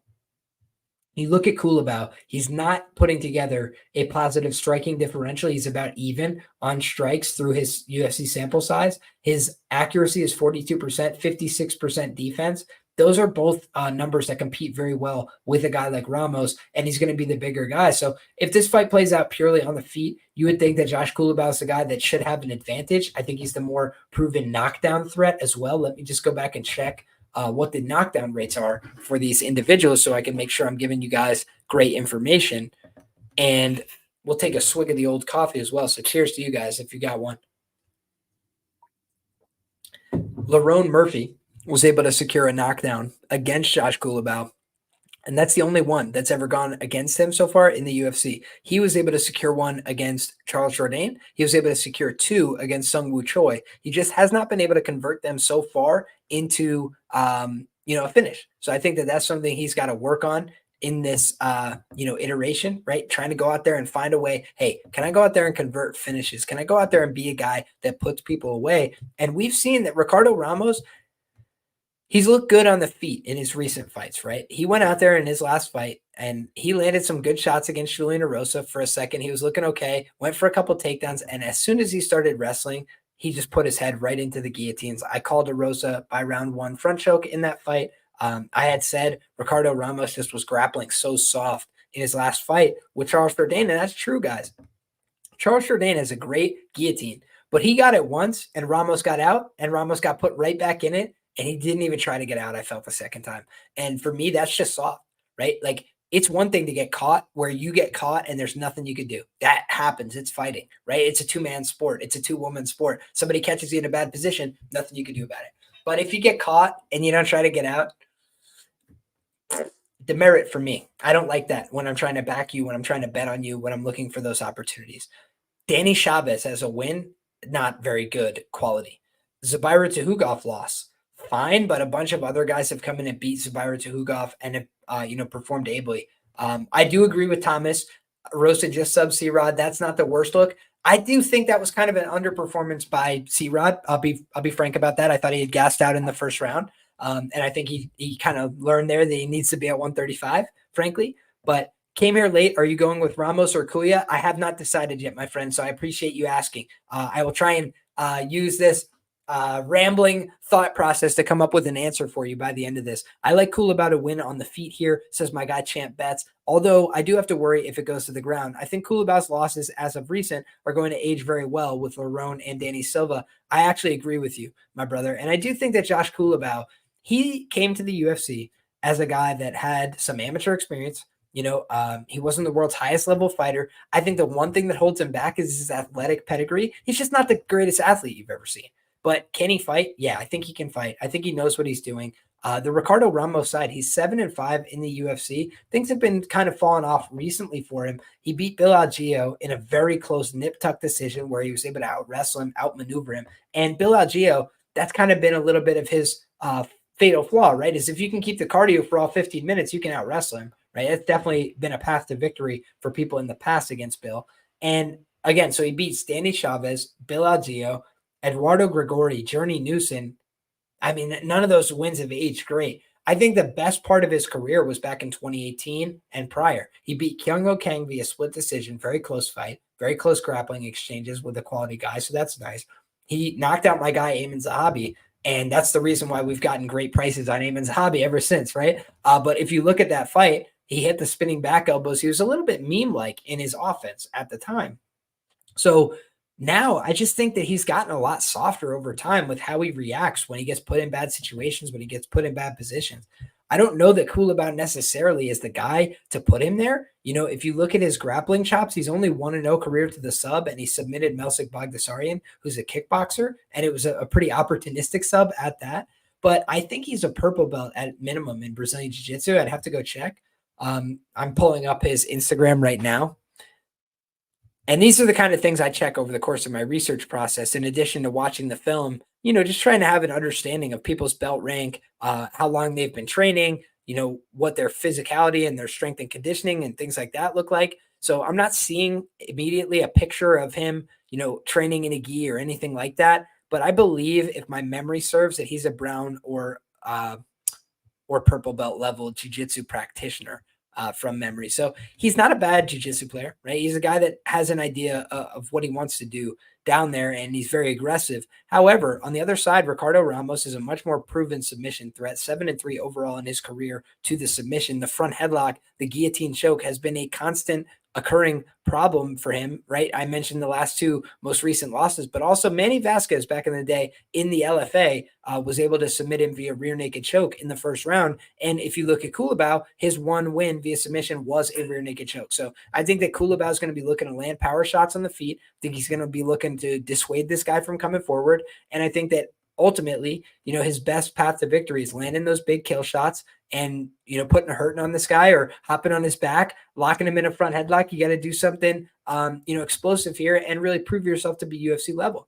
I think on the other side for Ricardo Ramos, you want to try and, emulate the success that you saw from Danny Silva, 4 takedowns to 0. Lerone Murphy, 3 takedowns to 0. Sungwoo Choi, 1 takedown to 0. Shayilan Nurdenbeki, 2 takedowns to 0. This guy, Josh Culibao, doesn't have any takedowns, right? He had that one opportunistic submission, but he didn't really have a lot else to offer, and I do think that that's a potential problem, right? You look at Ricardo Ramos, somebody else pointed out in the chat, great point, that he missed weight for the Austin Lingo fight by 9 pounds, really unprofessional stuff. And he was injured when he was supposed to fight Danny Henry. So he's dealt with a lot of stuff outside the octagon. You look at the measurables for the fight, we mentioned off the top, Ricardo Ramos is 29 years of age, but it looks like he's got more fight miles on him. He does fit a couple systems for me, though, in terms of the fact he's an underdog in this fight. And he's coming in as a dog, despite the fact he's a younger fighter with more professional experience, more fights at the UFC level. And he's a guy that has a diverse set of skills, right? He has the ability to go out there and wrestle people to a decision, which is a way that we just saw Danny Silva beat Josh Culibao. We know that he could go out there and submit guys, right? He's shown that in the past as well. And then he could land some devastating shots on the feet. He knocked out my guy, Ayman Zahabi, like I mentioned. So I think that there's, some credit to Ricardo Ramos as a potential underdog play this weekend. I think that for Culibao, the step in the direction he needs is sprawl brawl, keep it upright in this fight. Be very decisive with your output, land, make sure you're connecting with your power shots. And I think you can break this kid and dissuade him. So great fight. I do think that Thomas made a good point here. VB says Ramos been checked out on his career. I kind of agree. That's what I'm saying. But for me, I just think the one danger is, realizing if you're Ramos, hey, I need this win for my career, could come out here and sell out, look for that early victory. And we just don't really know what we're getting with Josh Culibao from a defensive grappling standpoint against these top guys, because most of the guys he's fought haven't really looked to take him to a defensive grappling position. And I think that that's going to be an interesting note, right? We talked about the fact he's been taken down. He's conceded a few submission attempts along the way. 1 submission attempt to Danny Silva, 2 submission attempts to Lerone Murphy, 3 submission attempts to Charles Jourdain, 3 submission attempts to, what's his name? Jalen Turner. So he hasn't been submitted yet. Yeah, absolutely. Hats off to him. But eventually that bill's going to come due if you keep allowing people to wrap you in submission holds, right? Eventually you're not going to be able to get out. You're going to make a critical mistake. You're going to be hurt when you get put in it, and you're going to get finished. So I think Kuya probably has the better cardio. I think he's probably got a little more toughness, a little more heart. But again, skill for skill, I think it's a lot closer, than maybe the odds would suggest. I can't remember if Josh has good ground game, at least to get up, because Algio took him down 8 times. Yeah. Thanks for the takedown points against Culibao. He's not a parlay piece for sure. Yeah, I think that's the danger with him, right? When you're looking at potential holes in the game, I think Culibao just doesn't have as much offensive wrestling, and the defensive wrestling has been a flaw, right? So something to keep in the back of our mind. But I do think he can go out there and win the fight. I haven't liked what I've seen from Ramos lately. Wouldn't be passionate about backing him, certainly with the performance we saw last time, the soft taps, I think, in the last couple of fights. But ultimately, those are better grapplers on paper than a guy like Culibao. So let's see what they have in store. A big swig of the coffee today. Good stuff. I made some good stuff. It was hot a while ago when I was starting this show, but now we got some room temperature, delicious coffee. We'll take it. Next up, guys, we've got a women's fight. And I know somebody asked about this one before. Let me see if I can find it in the chat. Can I see it? Yeah, my guy Paul Verrett says, hey, Liam, if Luana wins, do you think it's a decision or a sub? Great question, and I'm glad that you asked. So we've got Luana Santos. She's taking on King Casey O'Neill. And this is like a Contender Series fight in some ways, right? You got a 24-year-old and a 26-year-old. Neither one of these women has more than 12 professional fights, right? It's 11 on the side of Casey O'Neill compared to 9 on the side of Luana Santos. You look at Casey O'Neill's record, she's got 4 wins, 2 losses inside the UFC. You look at Luana Santos' record, 3-0 inside the big show. So she's done a great job. However, we have to note she missed weight up a weight class at bantamweight against Stephanie Egger. Then she showed up looking fantastic at flyweight. In her last fight, she looked to be in tremendous physical shape, and she absolutely beat the tar out of Maria Agapova en route to a first-round rear naked choke victory. The Stephanie Egger fight, I did think that she showed good judo. She showed good basic wrestling and grappling, and she showed good defensive awareness in that fight to not get put in any bad grappling situations by Egger. However, we didn't see the greatest striking from her. I think her striking is a little bit loopy, a little bit wild and reckless, a lot of offense, a little bit of power. So all things that you want to note moving forward. The Juliana Miller fight is where I was like, man, this girl, her striking is a little bit sussy, right? Like she's out there, she's throwing a lot of strikes with her chin up in the air, taking big risks, getting into the pocket without setting it up. But her effect is just more devastating than her opponents, right? You're seeing she's a 24-year-old girl with a lot of power, with an ability to take girls down. So she's not afraid to get in there and wrestle a little bit, right? And then she went out there and absolutely smoked Juliana Miller with the punches early, and just Juliana Miller could never get her feet back, right? Then you look at the Stephanie Egger fight, and up a weight class against a big judoka, she's able to out-wrestle her and out-maneuver her, out-grapple her. It was impressive stuff. And then the Maria Agapova fight, Maria Agapova has not been a model citizen lately, and she's been having some problems outside the cage. We wish her nothing but the best, 2-4 in the UFC. But what we had seen, was in that fight, she was able to clean her up and treat her accordingly, right? Jillian Robertson, talented grappler. Marina Moreau's talented grappler. They both took to the second round to get her out of there. Meanwhile, you saw Luana Santos clean her up inside of the first round. Tracy Cortez had to take her all the way to the decision, So ultimately, Luana Santos has real skill. She's dangerous. She's got some marketability behind her, right? The UFC likes her. I think the UFC likes to see people like this win. She's got a TikTok that's blowing up. She's got, some sex appeal just in terms of marketability, guys. I'm not talking about, you trying to be crass or anything like that. You just have to think about the business interests of the company, right? And if they can get more people to pay attention to the product by getting them to pay attention on social media, great. And meanwhile, on the other side, I always think about the context of somebody's career. And Casey O'Neill is a girl that came up on the Eternal MMA scene, I believe, in Australia. So it's not like she doesn't have some familiarity with the scene. She's been out there. She's done the damn thing, but she was pretty tailor-made in her opposition in Eternal. She had a lot of winnable fights along the way. And when she got to the UFC, she had some tough moments, right? Against Shannon Dobson, she had a lot of success. Against Lara Procopio, she was having some struggles early. When she got on top, she was able to outlast her opponent, who just seemed to gas after one round. It was shocking if you knew Lara Procopio at the time. Antonina Shevchenko, right? Some dicey moments, and then she easily dominated once the fight got to the ground and pound TKO. A very close fight with Roxanne Modafferi went to a split decision. She did deserve to win that one in my mind, 29-28 there. Jennifer Maia, she goes out there and loses the decision. And guys, need I remind you, Jennifer Maia has since been cut from the UFC, and she just went back to the regional scene and got a win under her belt. But she was cut and lost her very next fight against Viviane Araújo. So not necessarily the best look. Then Ariane Lipski was on a career redefining run until she ran into Karine Silva. She got beat up in that fight, lost the decision there. But what else did we see? We saw that Casey O'Neill was able to, get stuck underneath, right? She got hurt with big shots. She got caught underneath, and she got finished with a devastating armbar. Could have been a serious injury there if she wasn't careful. She went out there and really showed that she's a girl that can still be hurt, can still be cracked. And if you don't know what I'm talking about, early in her career, right, I referenced the fact that she did some fights over in Eternal MMA. Those were professional bouts, right? But you also look back, and one of the things that people were concerned about when she was coming to the UFC was the fact that she had been knocked out on the amateur scene multiple times in the first round. And it just looked like she was a little bit chinny when she was getting hit. And so I think her reactions to punches are still not great. And she also is coming off that knee surgery. So I have to look a little bit closer, right? I got to make sure I do my due diligence on this fight. It just seems to me like Casey O'Neill can be put in bad positions on the ground. She's not super reliable if the fight stays on the feet to not get hurt. And I think that Luana Santos probably a little bit more athletic, a little bit more physically dominant, a little bit more confident right now coming into this bout. So it's a great fight. It's a good, interesting, compelling women's fight, but momentum right now tells me to take Luana Santos here against a girl who is coming off of an injury pullout.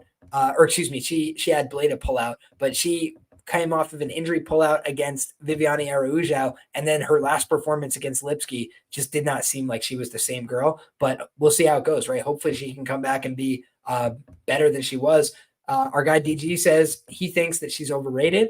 Champ Bets loves Casey here, thinks she has better striking, better wrestling, fought better competition. Luana gas problems, short notice, fair enough. I think that makes some sense. Dana White stated Conor won't fight this year.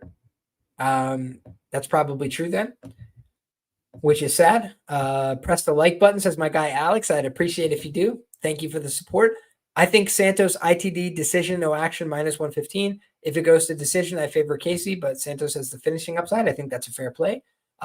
Hoping Casey training at Fight Ready makes her want to wrestle more. Do you really want to wrestle with a girl who's this good at judo and jiu-jitsu? Maybe she does, right? Maybe she does, but I don't know that that's where her bread is buttered necessarily. And like I said, she was submitted her last fight. She's been hurt with strikes in a few fights as well. So something definitely interesting to see here. And then meanwhile, on the other side, Luana Santos has been a proven finisher now. 4 wins by submission, including in the UFC. Her only win by knockout also took place in the UFC. So a win via all methods so far. Her only loss, a close split decision against Jenna Bishop, a quality fighter in her own right, a jiu-jitsu specialist. And I don't think Casey O'Neill qualifies for that. So I think it's a fun fight, good matchup. But for me, I like the Luana Santos side here, and I wouldn't be surprised if she finished just because of the momentum. So that's the way I'm seeing this one, guys. And I'll do more due diligence, but that's the way I see it at this point in the week. We got 4 more fights to break down, and if you're enjoying this content, go ahead and drop a like on the video. I appreciate the support. Next up, we got Far Jack Jenkins taking on Herbert Burns, and Far Jack Jenkins let some people down last time out. He had a tough assignment against Chepe Machine Gun Mariscal. I call him Chepe Cheater Mariscal. Make the damn weight, my brother. I'm just playing. But in any case, you got Chepe Mariscal, and that was a very close first round, right? It was a close first round. I thought Jack Jenkins had probably won the first round, and we've seen since then Chepe Mariscal is a damn hammer, right? The guy's 17-6 as a pro, 4-0 in the UFC. And he's just been tough, man. He's been a tough out for everybody. He's been going out there and earning it through grit, very close fights, very tough fights, very competitive fights. Now, 2-1 in the UFC is Jack Jenkins. He beat Jamal Emmers. That was a super controversial fight, guys. It was a very close split decision. And, I thought that fight could have went either way. I do think that Jack Jenkins left that one, very close.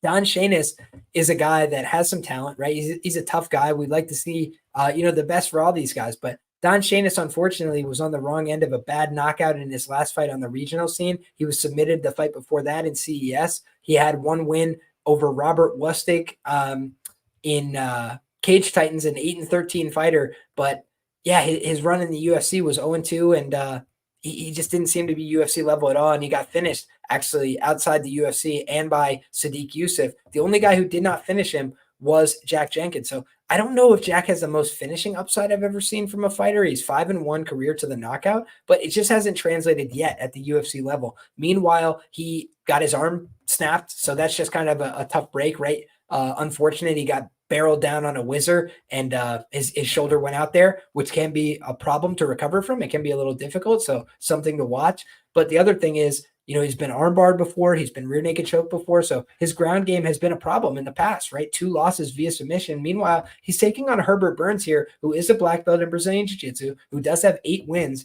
as a professional via submission.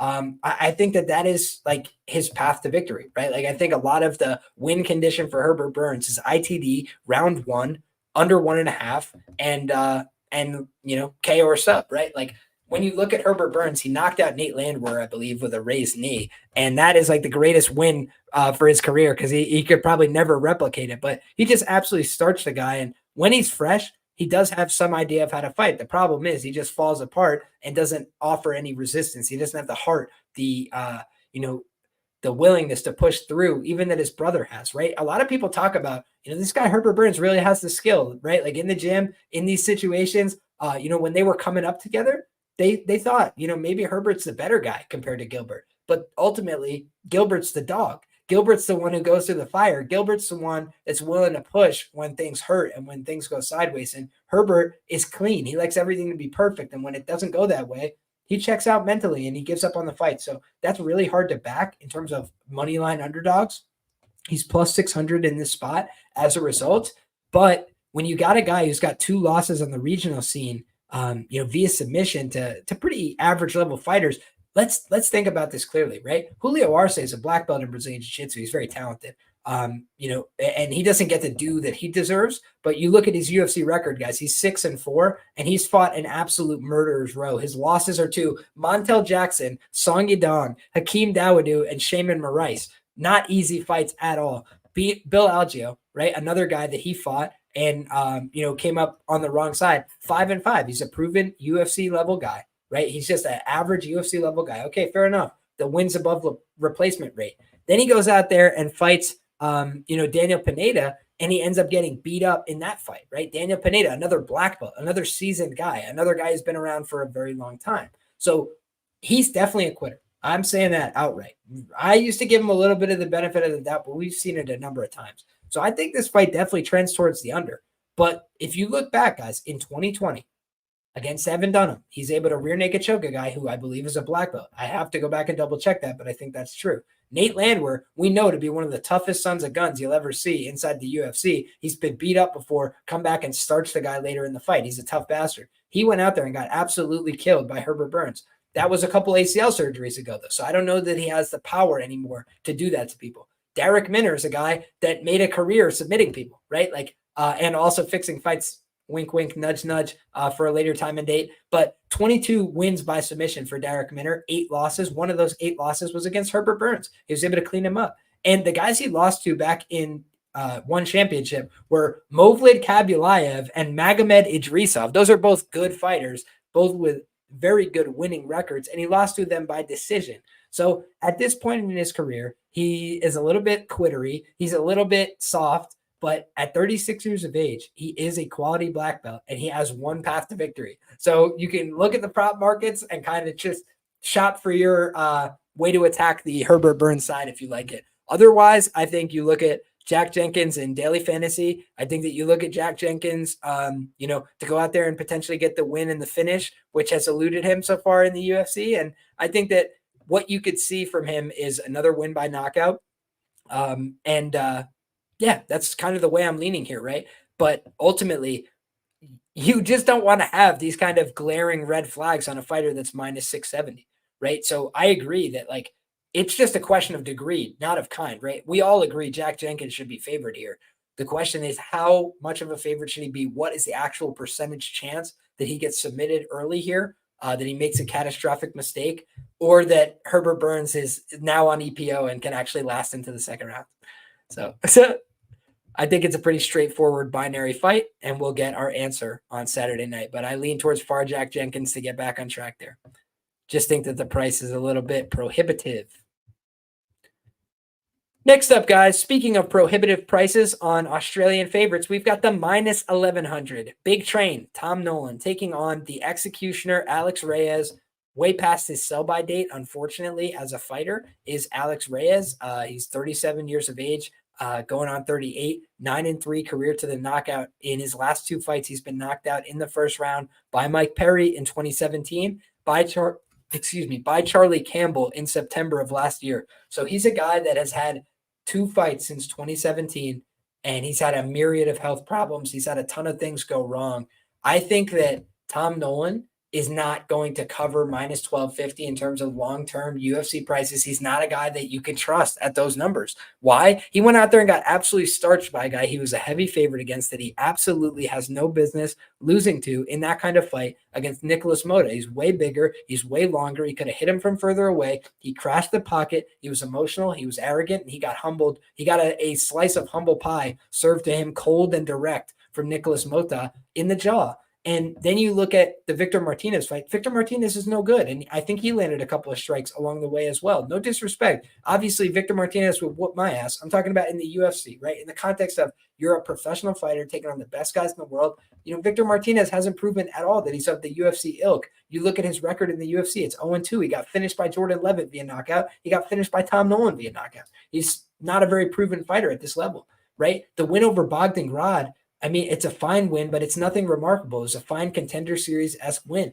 Nicholas Mota is a guy that's clinging to his UFC life, right? 2-2 in the promotion, won no contest in that time, which was lucky, right? He was about to get submitted via Trey Ogden's, head and arm choke in round 3, and he was bailed out by that one. Otherwise, he'd be 2-3 in the promotion. So this guy, Tom Nolan's been given cherry-picked fights. He hasn't looked all that good, in my humble opinion. They're trying to do it again here, though. And this is one where he's probably going to clean him up. It's probably going to be ugly. And it's probably going to be immoral that they sanction this one and put it on. But that's probably the way it's going to go. And Thomas says Reyes got to be the longest tenured fighter to go 0-3. Certainly got to be up there. Right? Tom Nolan going to be a fighter you will love to watch as a fan, but not to bet on. I totally agree. He goes out there and tries to fight for the under. I'll tell you that more often than not. You look at Tom Nolan in this fight, minus 300 to the under 1.5 rounds. That's pretty telling. Minus 1150 to the money line on Bet Online for Tom Nolan, plus 775 on Alex Reyes to come back. For me, I'm never laying minus 1100 prices with guys like this. It's just not how I roll. But I think it's going to be a scrap where he's definitely the huge favorite, and it's going to be a crazy swinging match that Tom Nolan probably puts him down in the first round. So they're setting up their guy. They're trying to see, can we get him some momentum? Can we get him on track? And they don't care about the health and safety of a guy like Alex Reyes, putting him out there. And let's see how it goes. I do not have high hopes for him, unfortunately. Next up, guys, we've got a weird-ass fight. This is Kenan Song making his debut in the 155-pound division. Kenan Song was just fighting in the welterweight division. He's 34 years of age, so he's the younger party in this matchup, taking on a Ricky the Gladiator Glenn, who has just been dire in his recent performances, guys. He is 1-3-1 over his last 5 fights since 2018. So he's not been supremely active. When he has been active, he has been looking like shit. He got finished via knockout against Drew Dober. He looked terrible. He got finished via knockout against Christos Giagos. He looked bad. He got a majority draw against Grant Fraudson. I'm kidding, of course. But Grant Fraudson, I literally did that as a Freudian slip that time. Grant Dawson, went out there and, he won the first 2 rounds pretty easily, pretty cleanly, and gassed out, as he's been known to do when he goes out there and puts on a high pressure, high wrestling, heavy pace, but he can't get the finish. And then he got absolutely audited and beat up by Ricky Glenn in round 3. But that was literally just like the Homer Simpson, you get tired beating me up and then I win. It wasn't that impressive a performance. And meanwhile, he knocked out Joaquim Silva, who's a little bit of a chinny guy in his own right. And, he lost to Kevin Aguilar. And that was 5 years ago.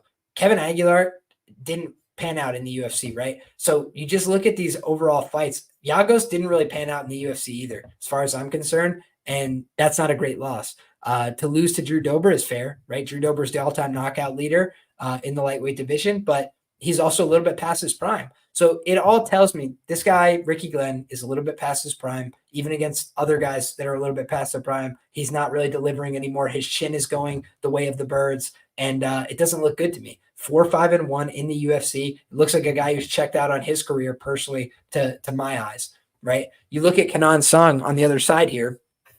He's got a 1-inch reach advantage. He's got the same height here as his opponent. He's going to be 1 year younger than his opponent coming into this contest.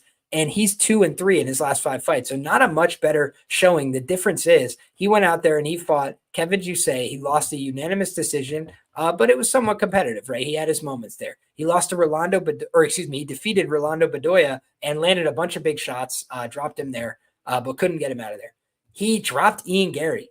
landed a huge shot in that fight and then was cleaned up, unfortunately. Max Griffin cleaned him up back in 2021 with the punches in the first round.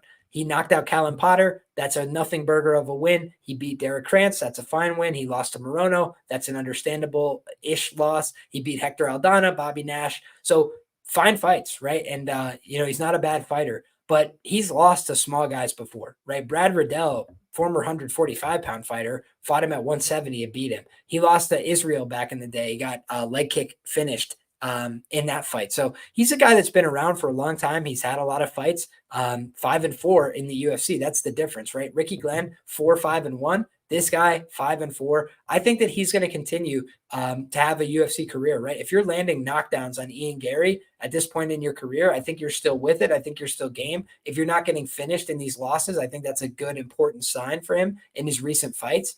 So he's got 4 losses via knockout over the course of his career, 4 losses via decision. Ricky Glenn, 11-2 career to the knockout. He's also been submitted twice in his losses. He's 6-4 career to the decision. So honestly, this is a fight that could go either way. It's not like Kenan Song is a proven commodity in this weight class. So you look at a guy like Kenan Song. This fight is at 170. Huh. Are we sure about that? Let me just double check that. I thought this fight was at 155. I could be totally mistaken here, guys. And if so, I apologize. Looking for the information right now. Am I missing something here?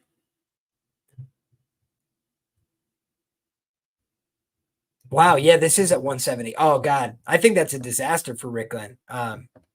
Although he's not going to be undersized here. In terms of the measurables, he's not really going to be outsized by a huge amount. Yeah, I think it's more likely that he's getting a little bit lazy. Than that he's making some, substantial push for a title at 170 or something like that. And he's lost to a bunch of UFC level fighters throughout his career. Lance Palmer, Evan Dunham, Miles Jury, his wins, Felipe Nover, Gavin Tucker, Dennis Bermudez that was at the end of his run, and Joaquim Silva. They're not really wins that blow your hair back. So I think I'm going to lean towards Kenan Song, but I don't think it's a sure thing. I don't think it's a layup or anything like that. And he's minus 160 right now. You're seeing actually a direct arbitrage on the UFC odds board, minus 160 for the Kenan Song side, plus 162 for Ricky Glenn over at Bet365. So Bet Online, Bet365, taking a little bit different opinions on this matchup. And it's come down, right? We saw Song Kenan over 2-1, I believe, earlier in the week. And now it's coming down considerably. So interesting matchup. I can't really trust Ricky Glenn very much at this point in his career, but I will note to you guys, I bet Ricky Glenn at plus 400 when he fought Grant Dawson, and it's one of the most plus EV pushes I've ever had, right? I think certainly outperformed his plus 400 price tag there, almost knocked the guy out in the 3rd round and beat him up. But ultimately, he just showed his round winning capacity isn't great. He can be taken down, can be held down, can be put in bad positions, can get his chin washed a little bit. So a lot of negatives, I feel. And it's a total unknown for him at this new weight class. I thought there was going to be some unknowns on Kenan Song cutting to 155, but if it's up at 170, the real unknown is Ricky Glenn going to be fat and happy, or is he putting on muscle and really taking this seriously? And at his age and given the last couple of performances, I worry that it's the former rather than the latter.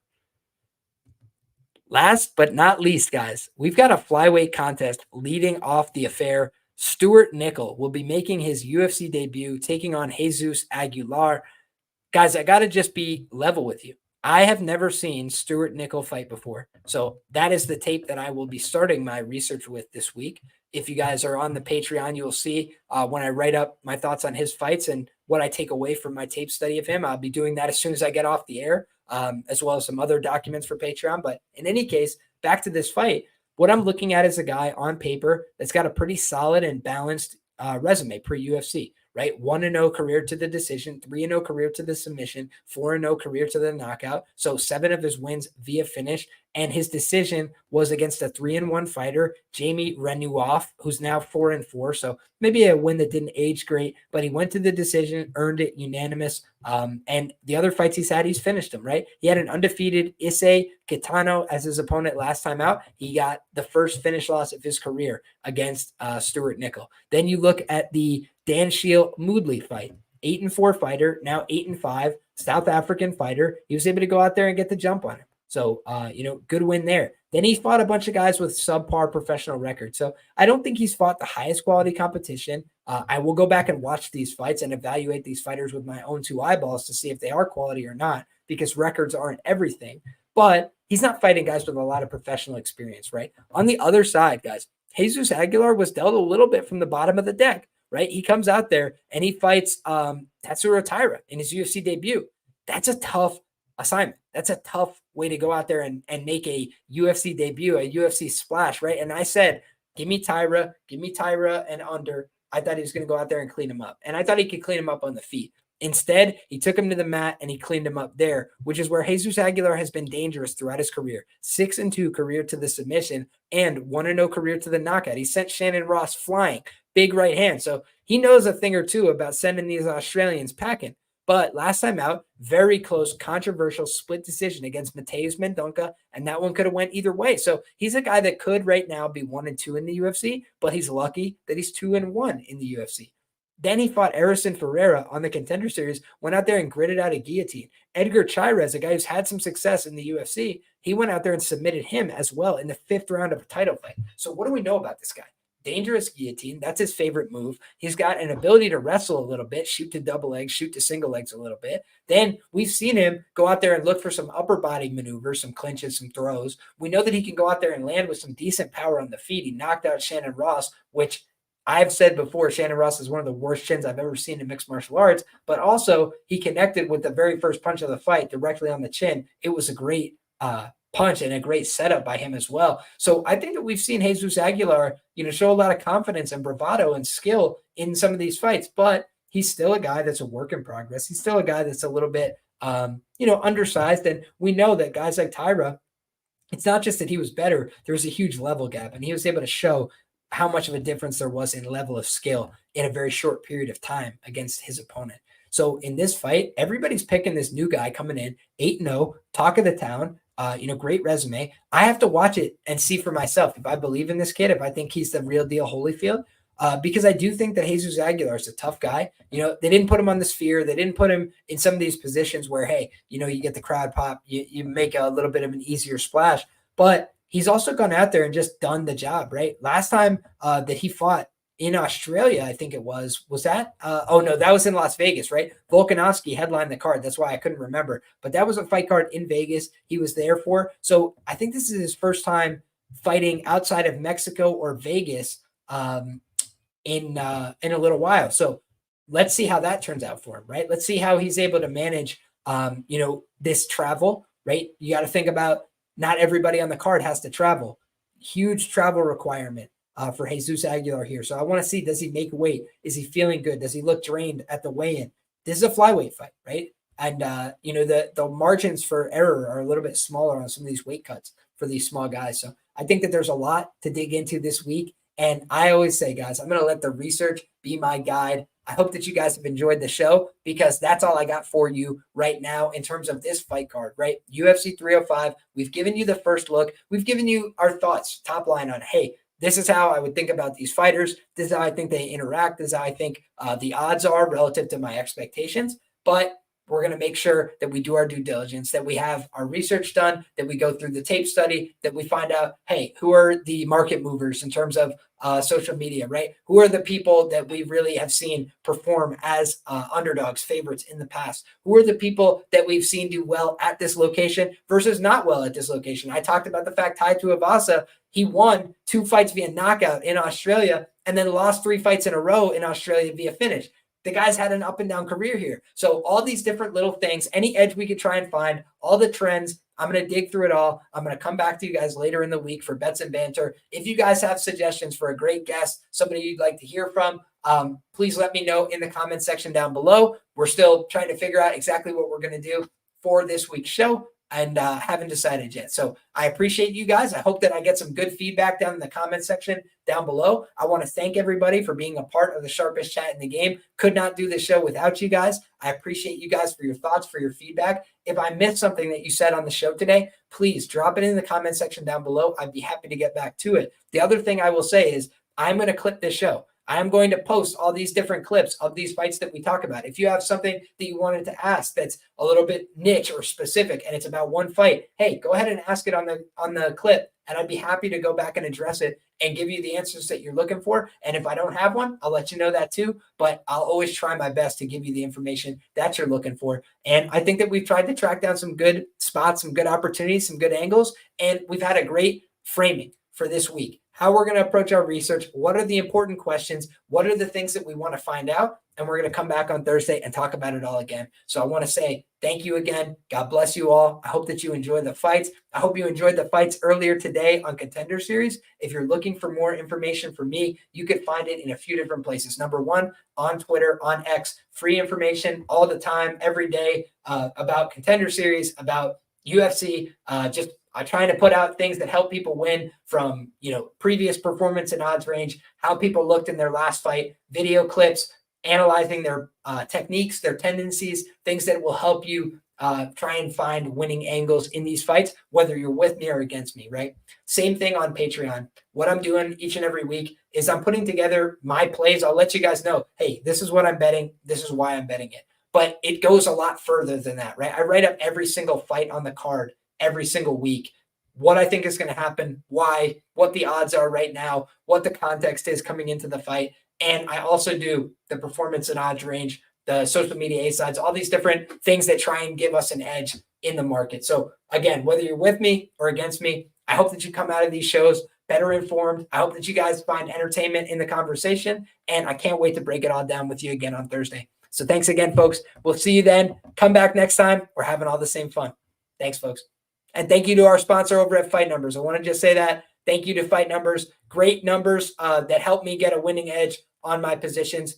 If you're going to win, win more. If you're going to lose, lose less. That's the key. So get the best of the number. Get the best of the prices. You can do that at Fight Numbers. Promo code Liam. Information down in the description box below. God bless and good luck. See you guys.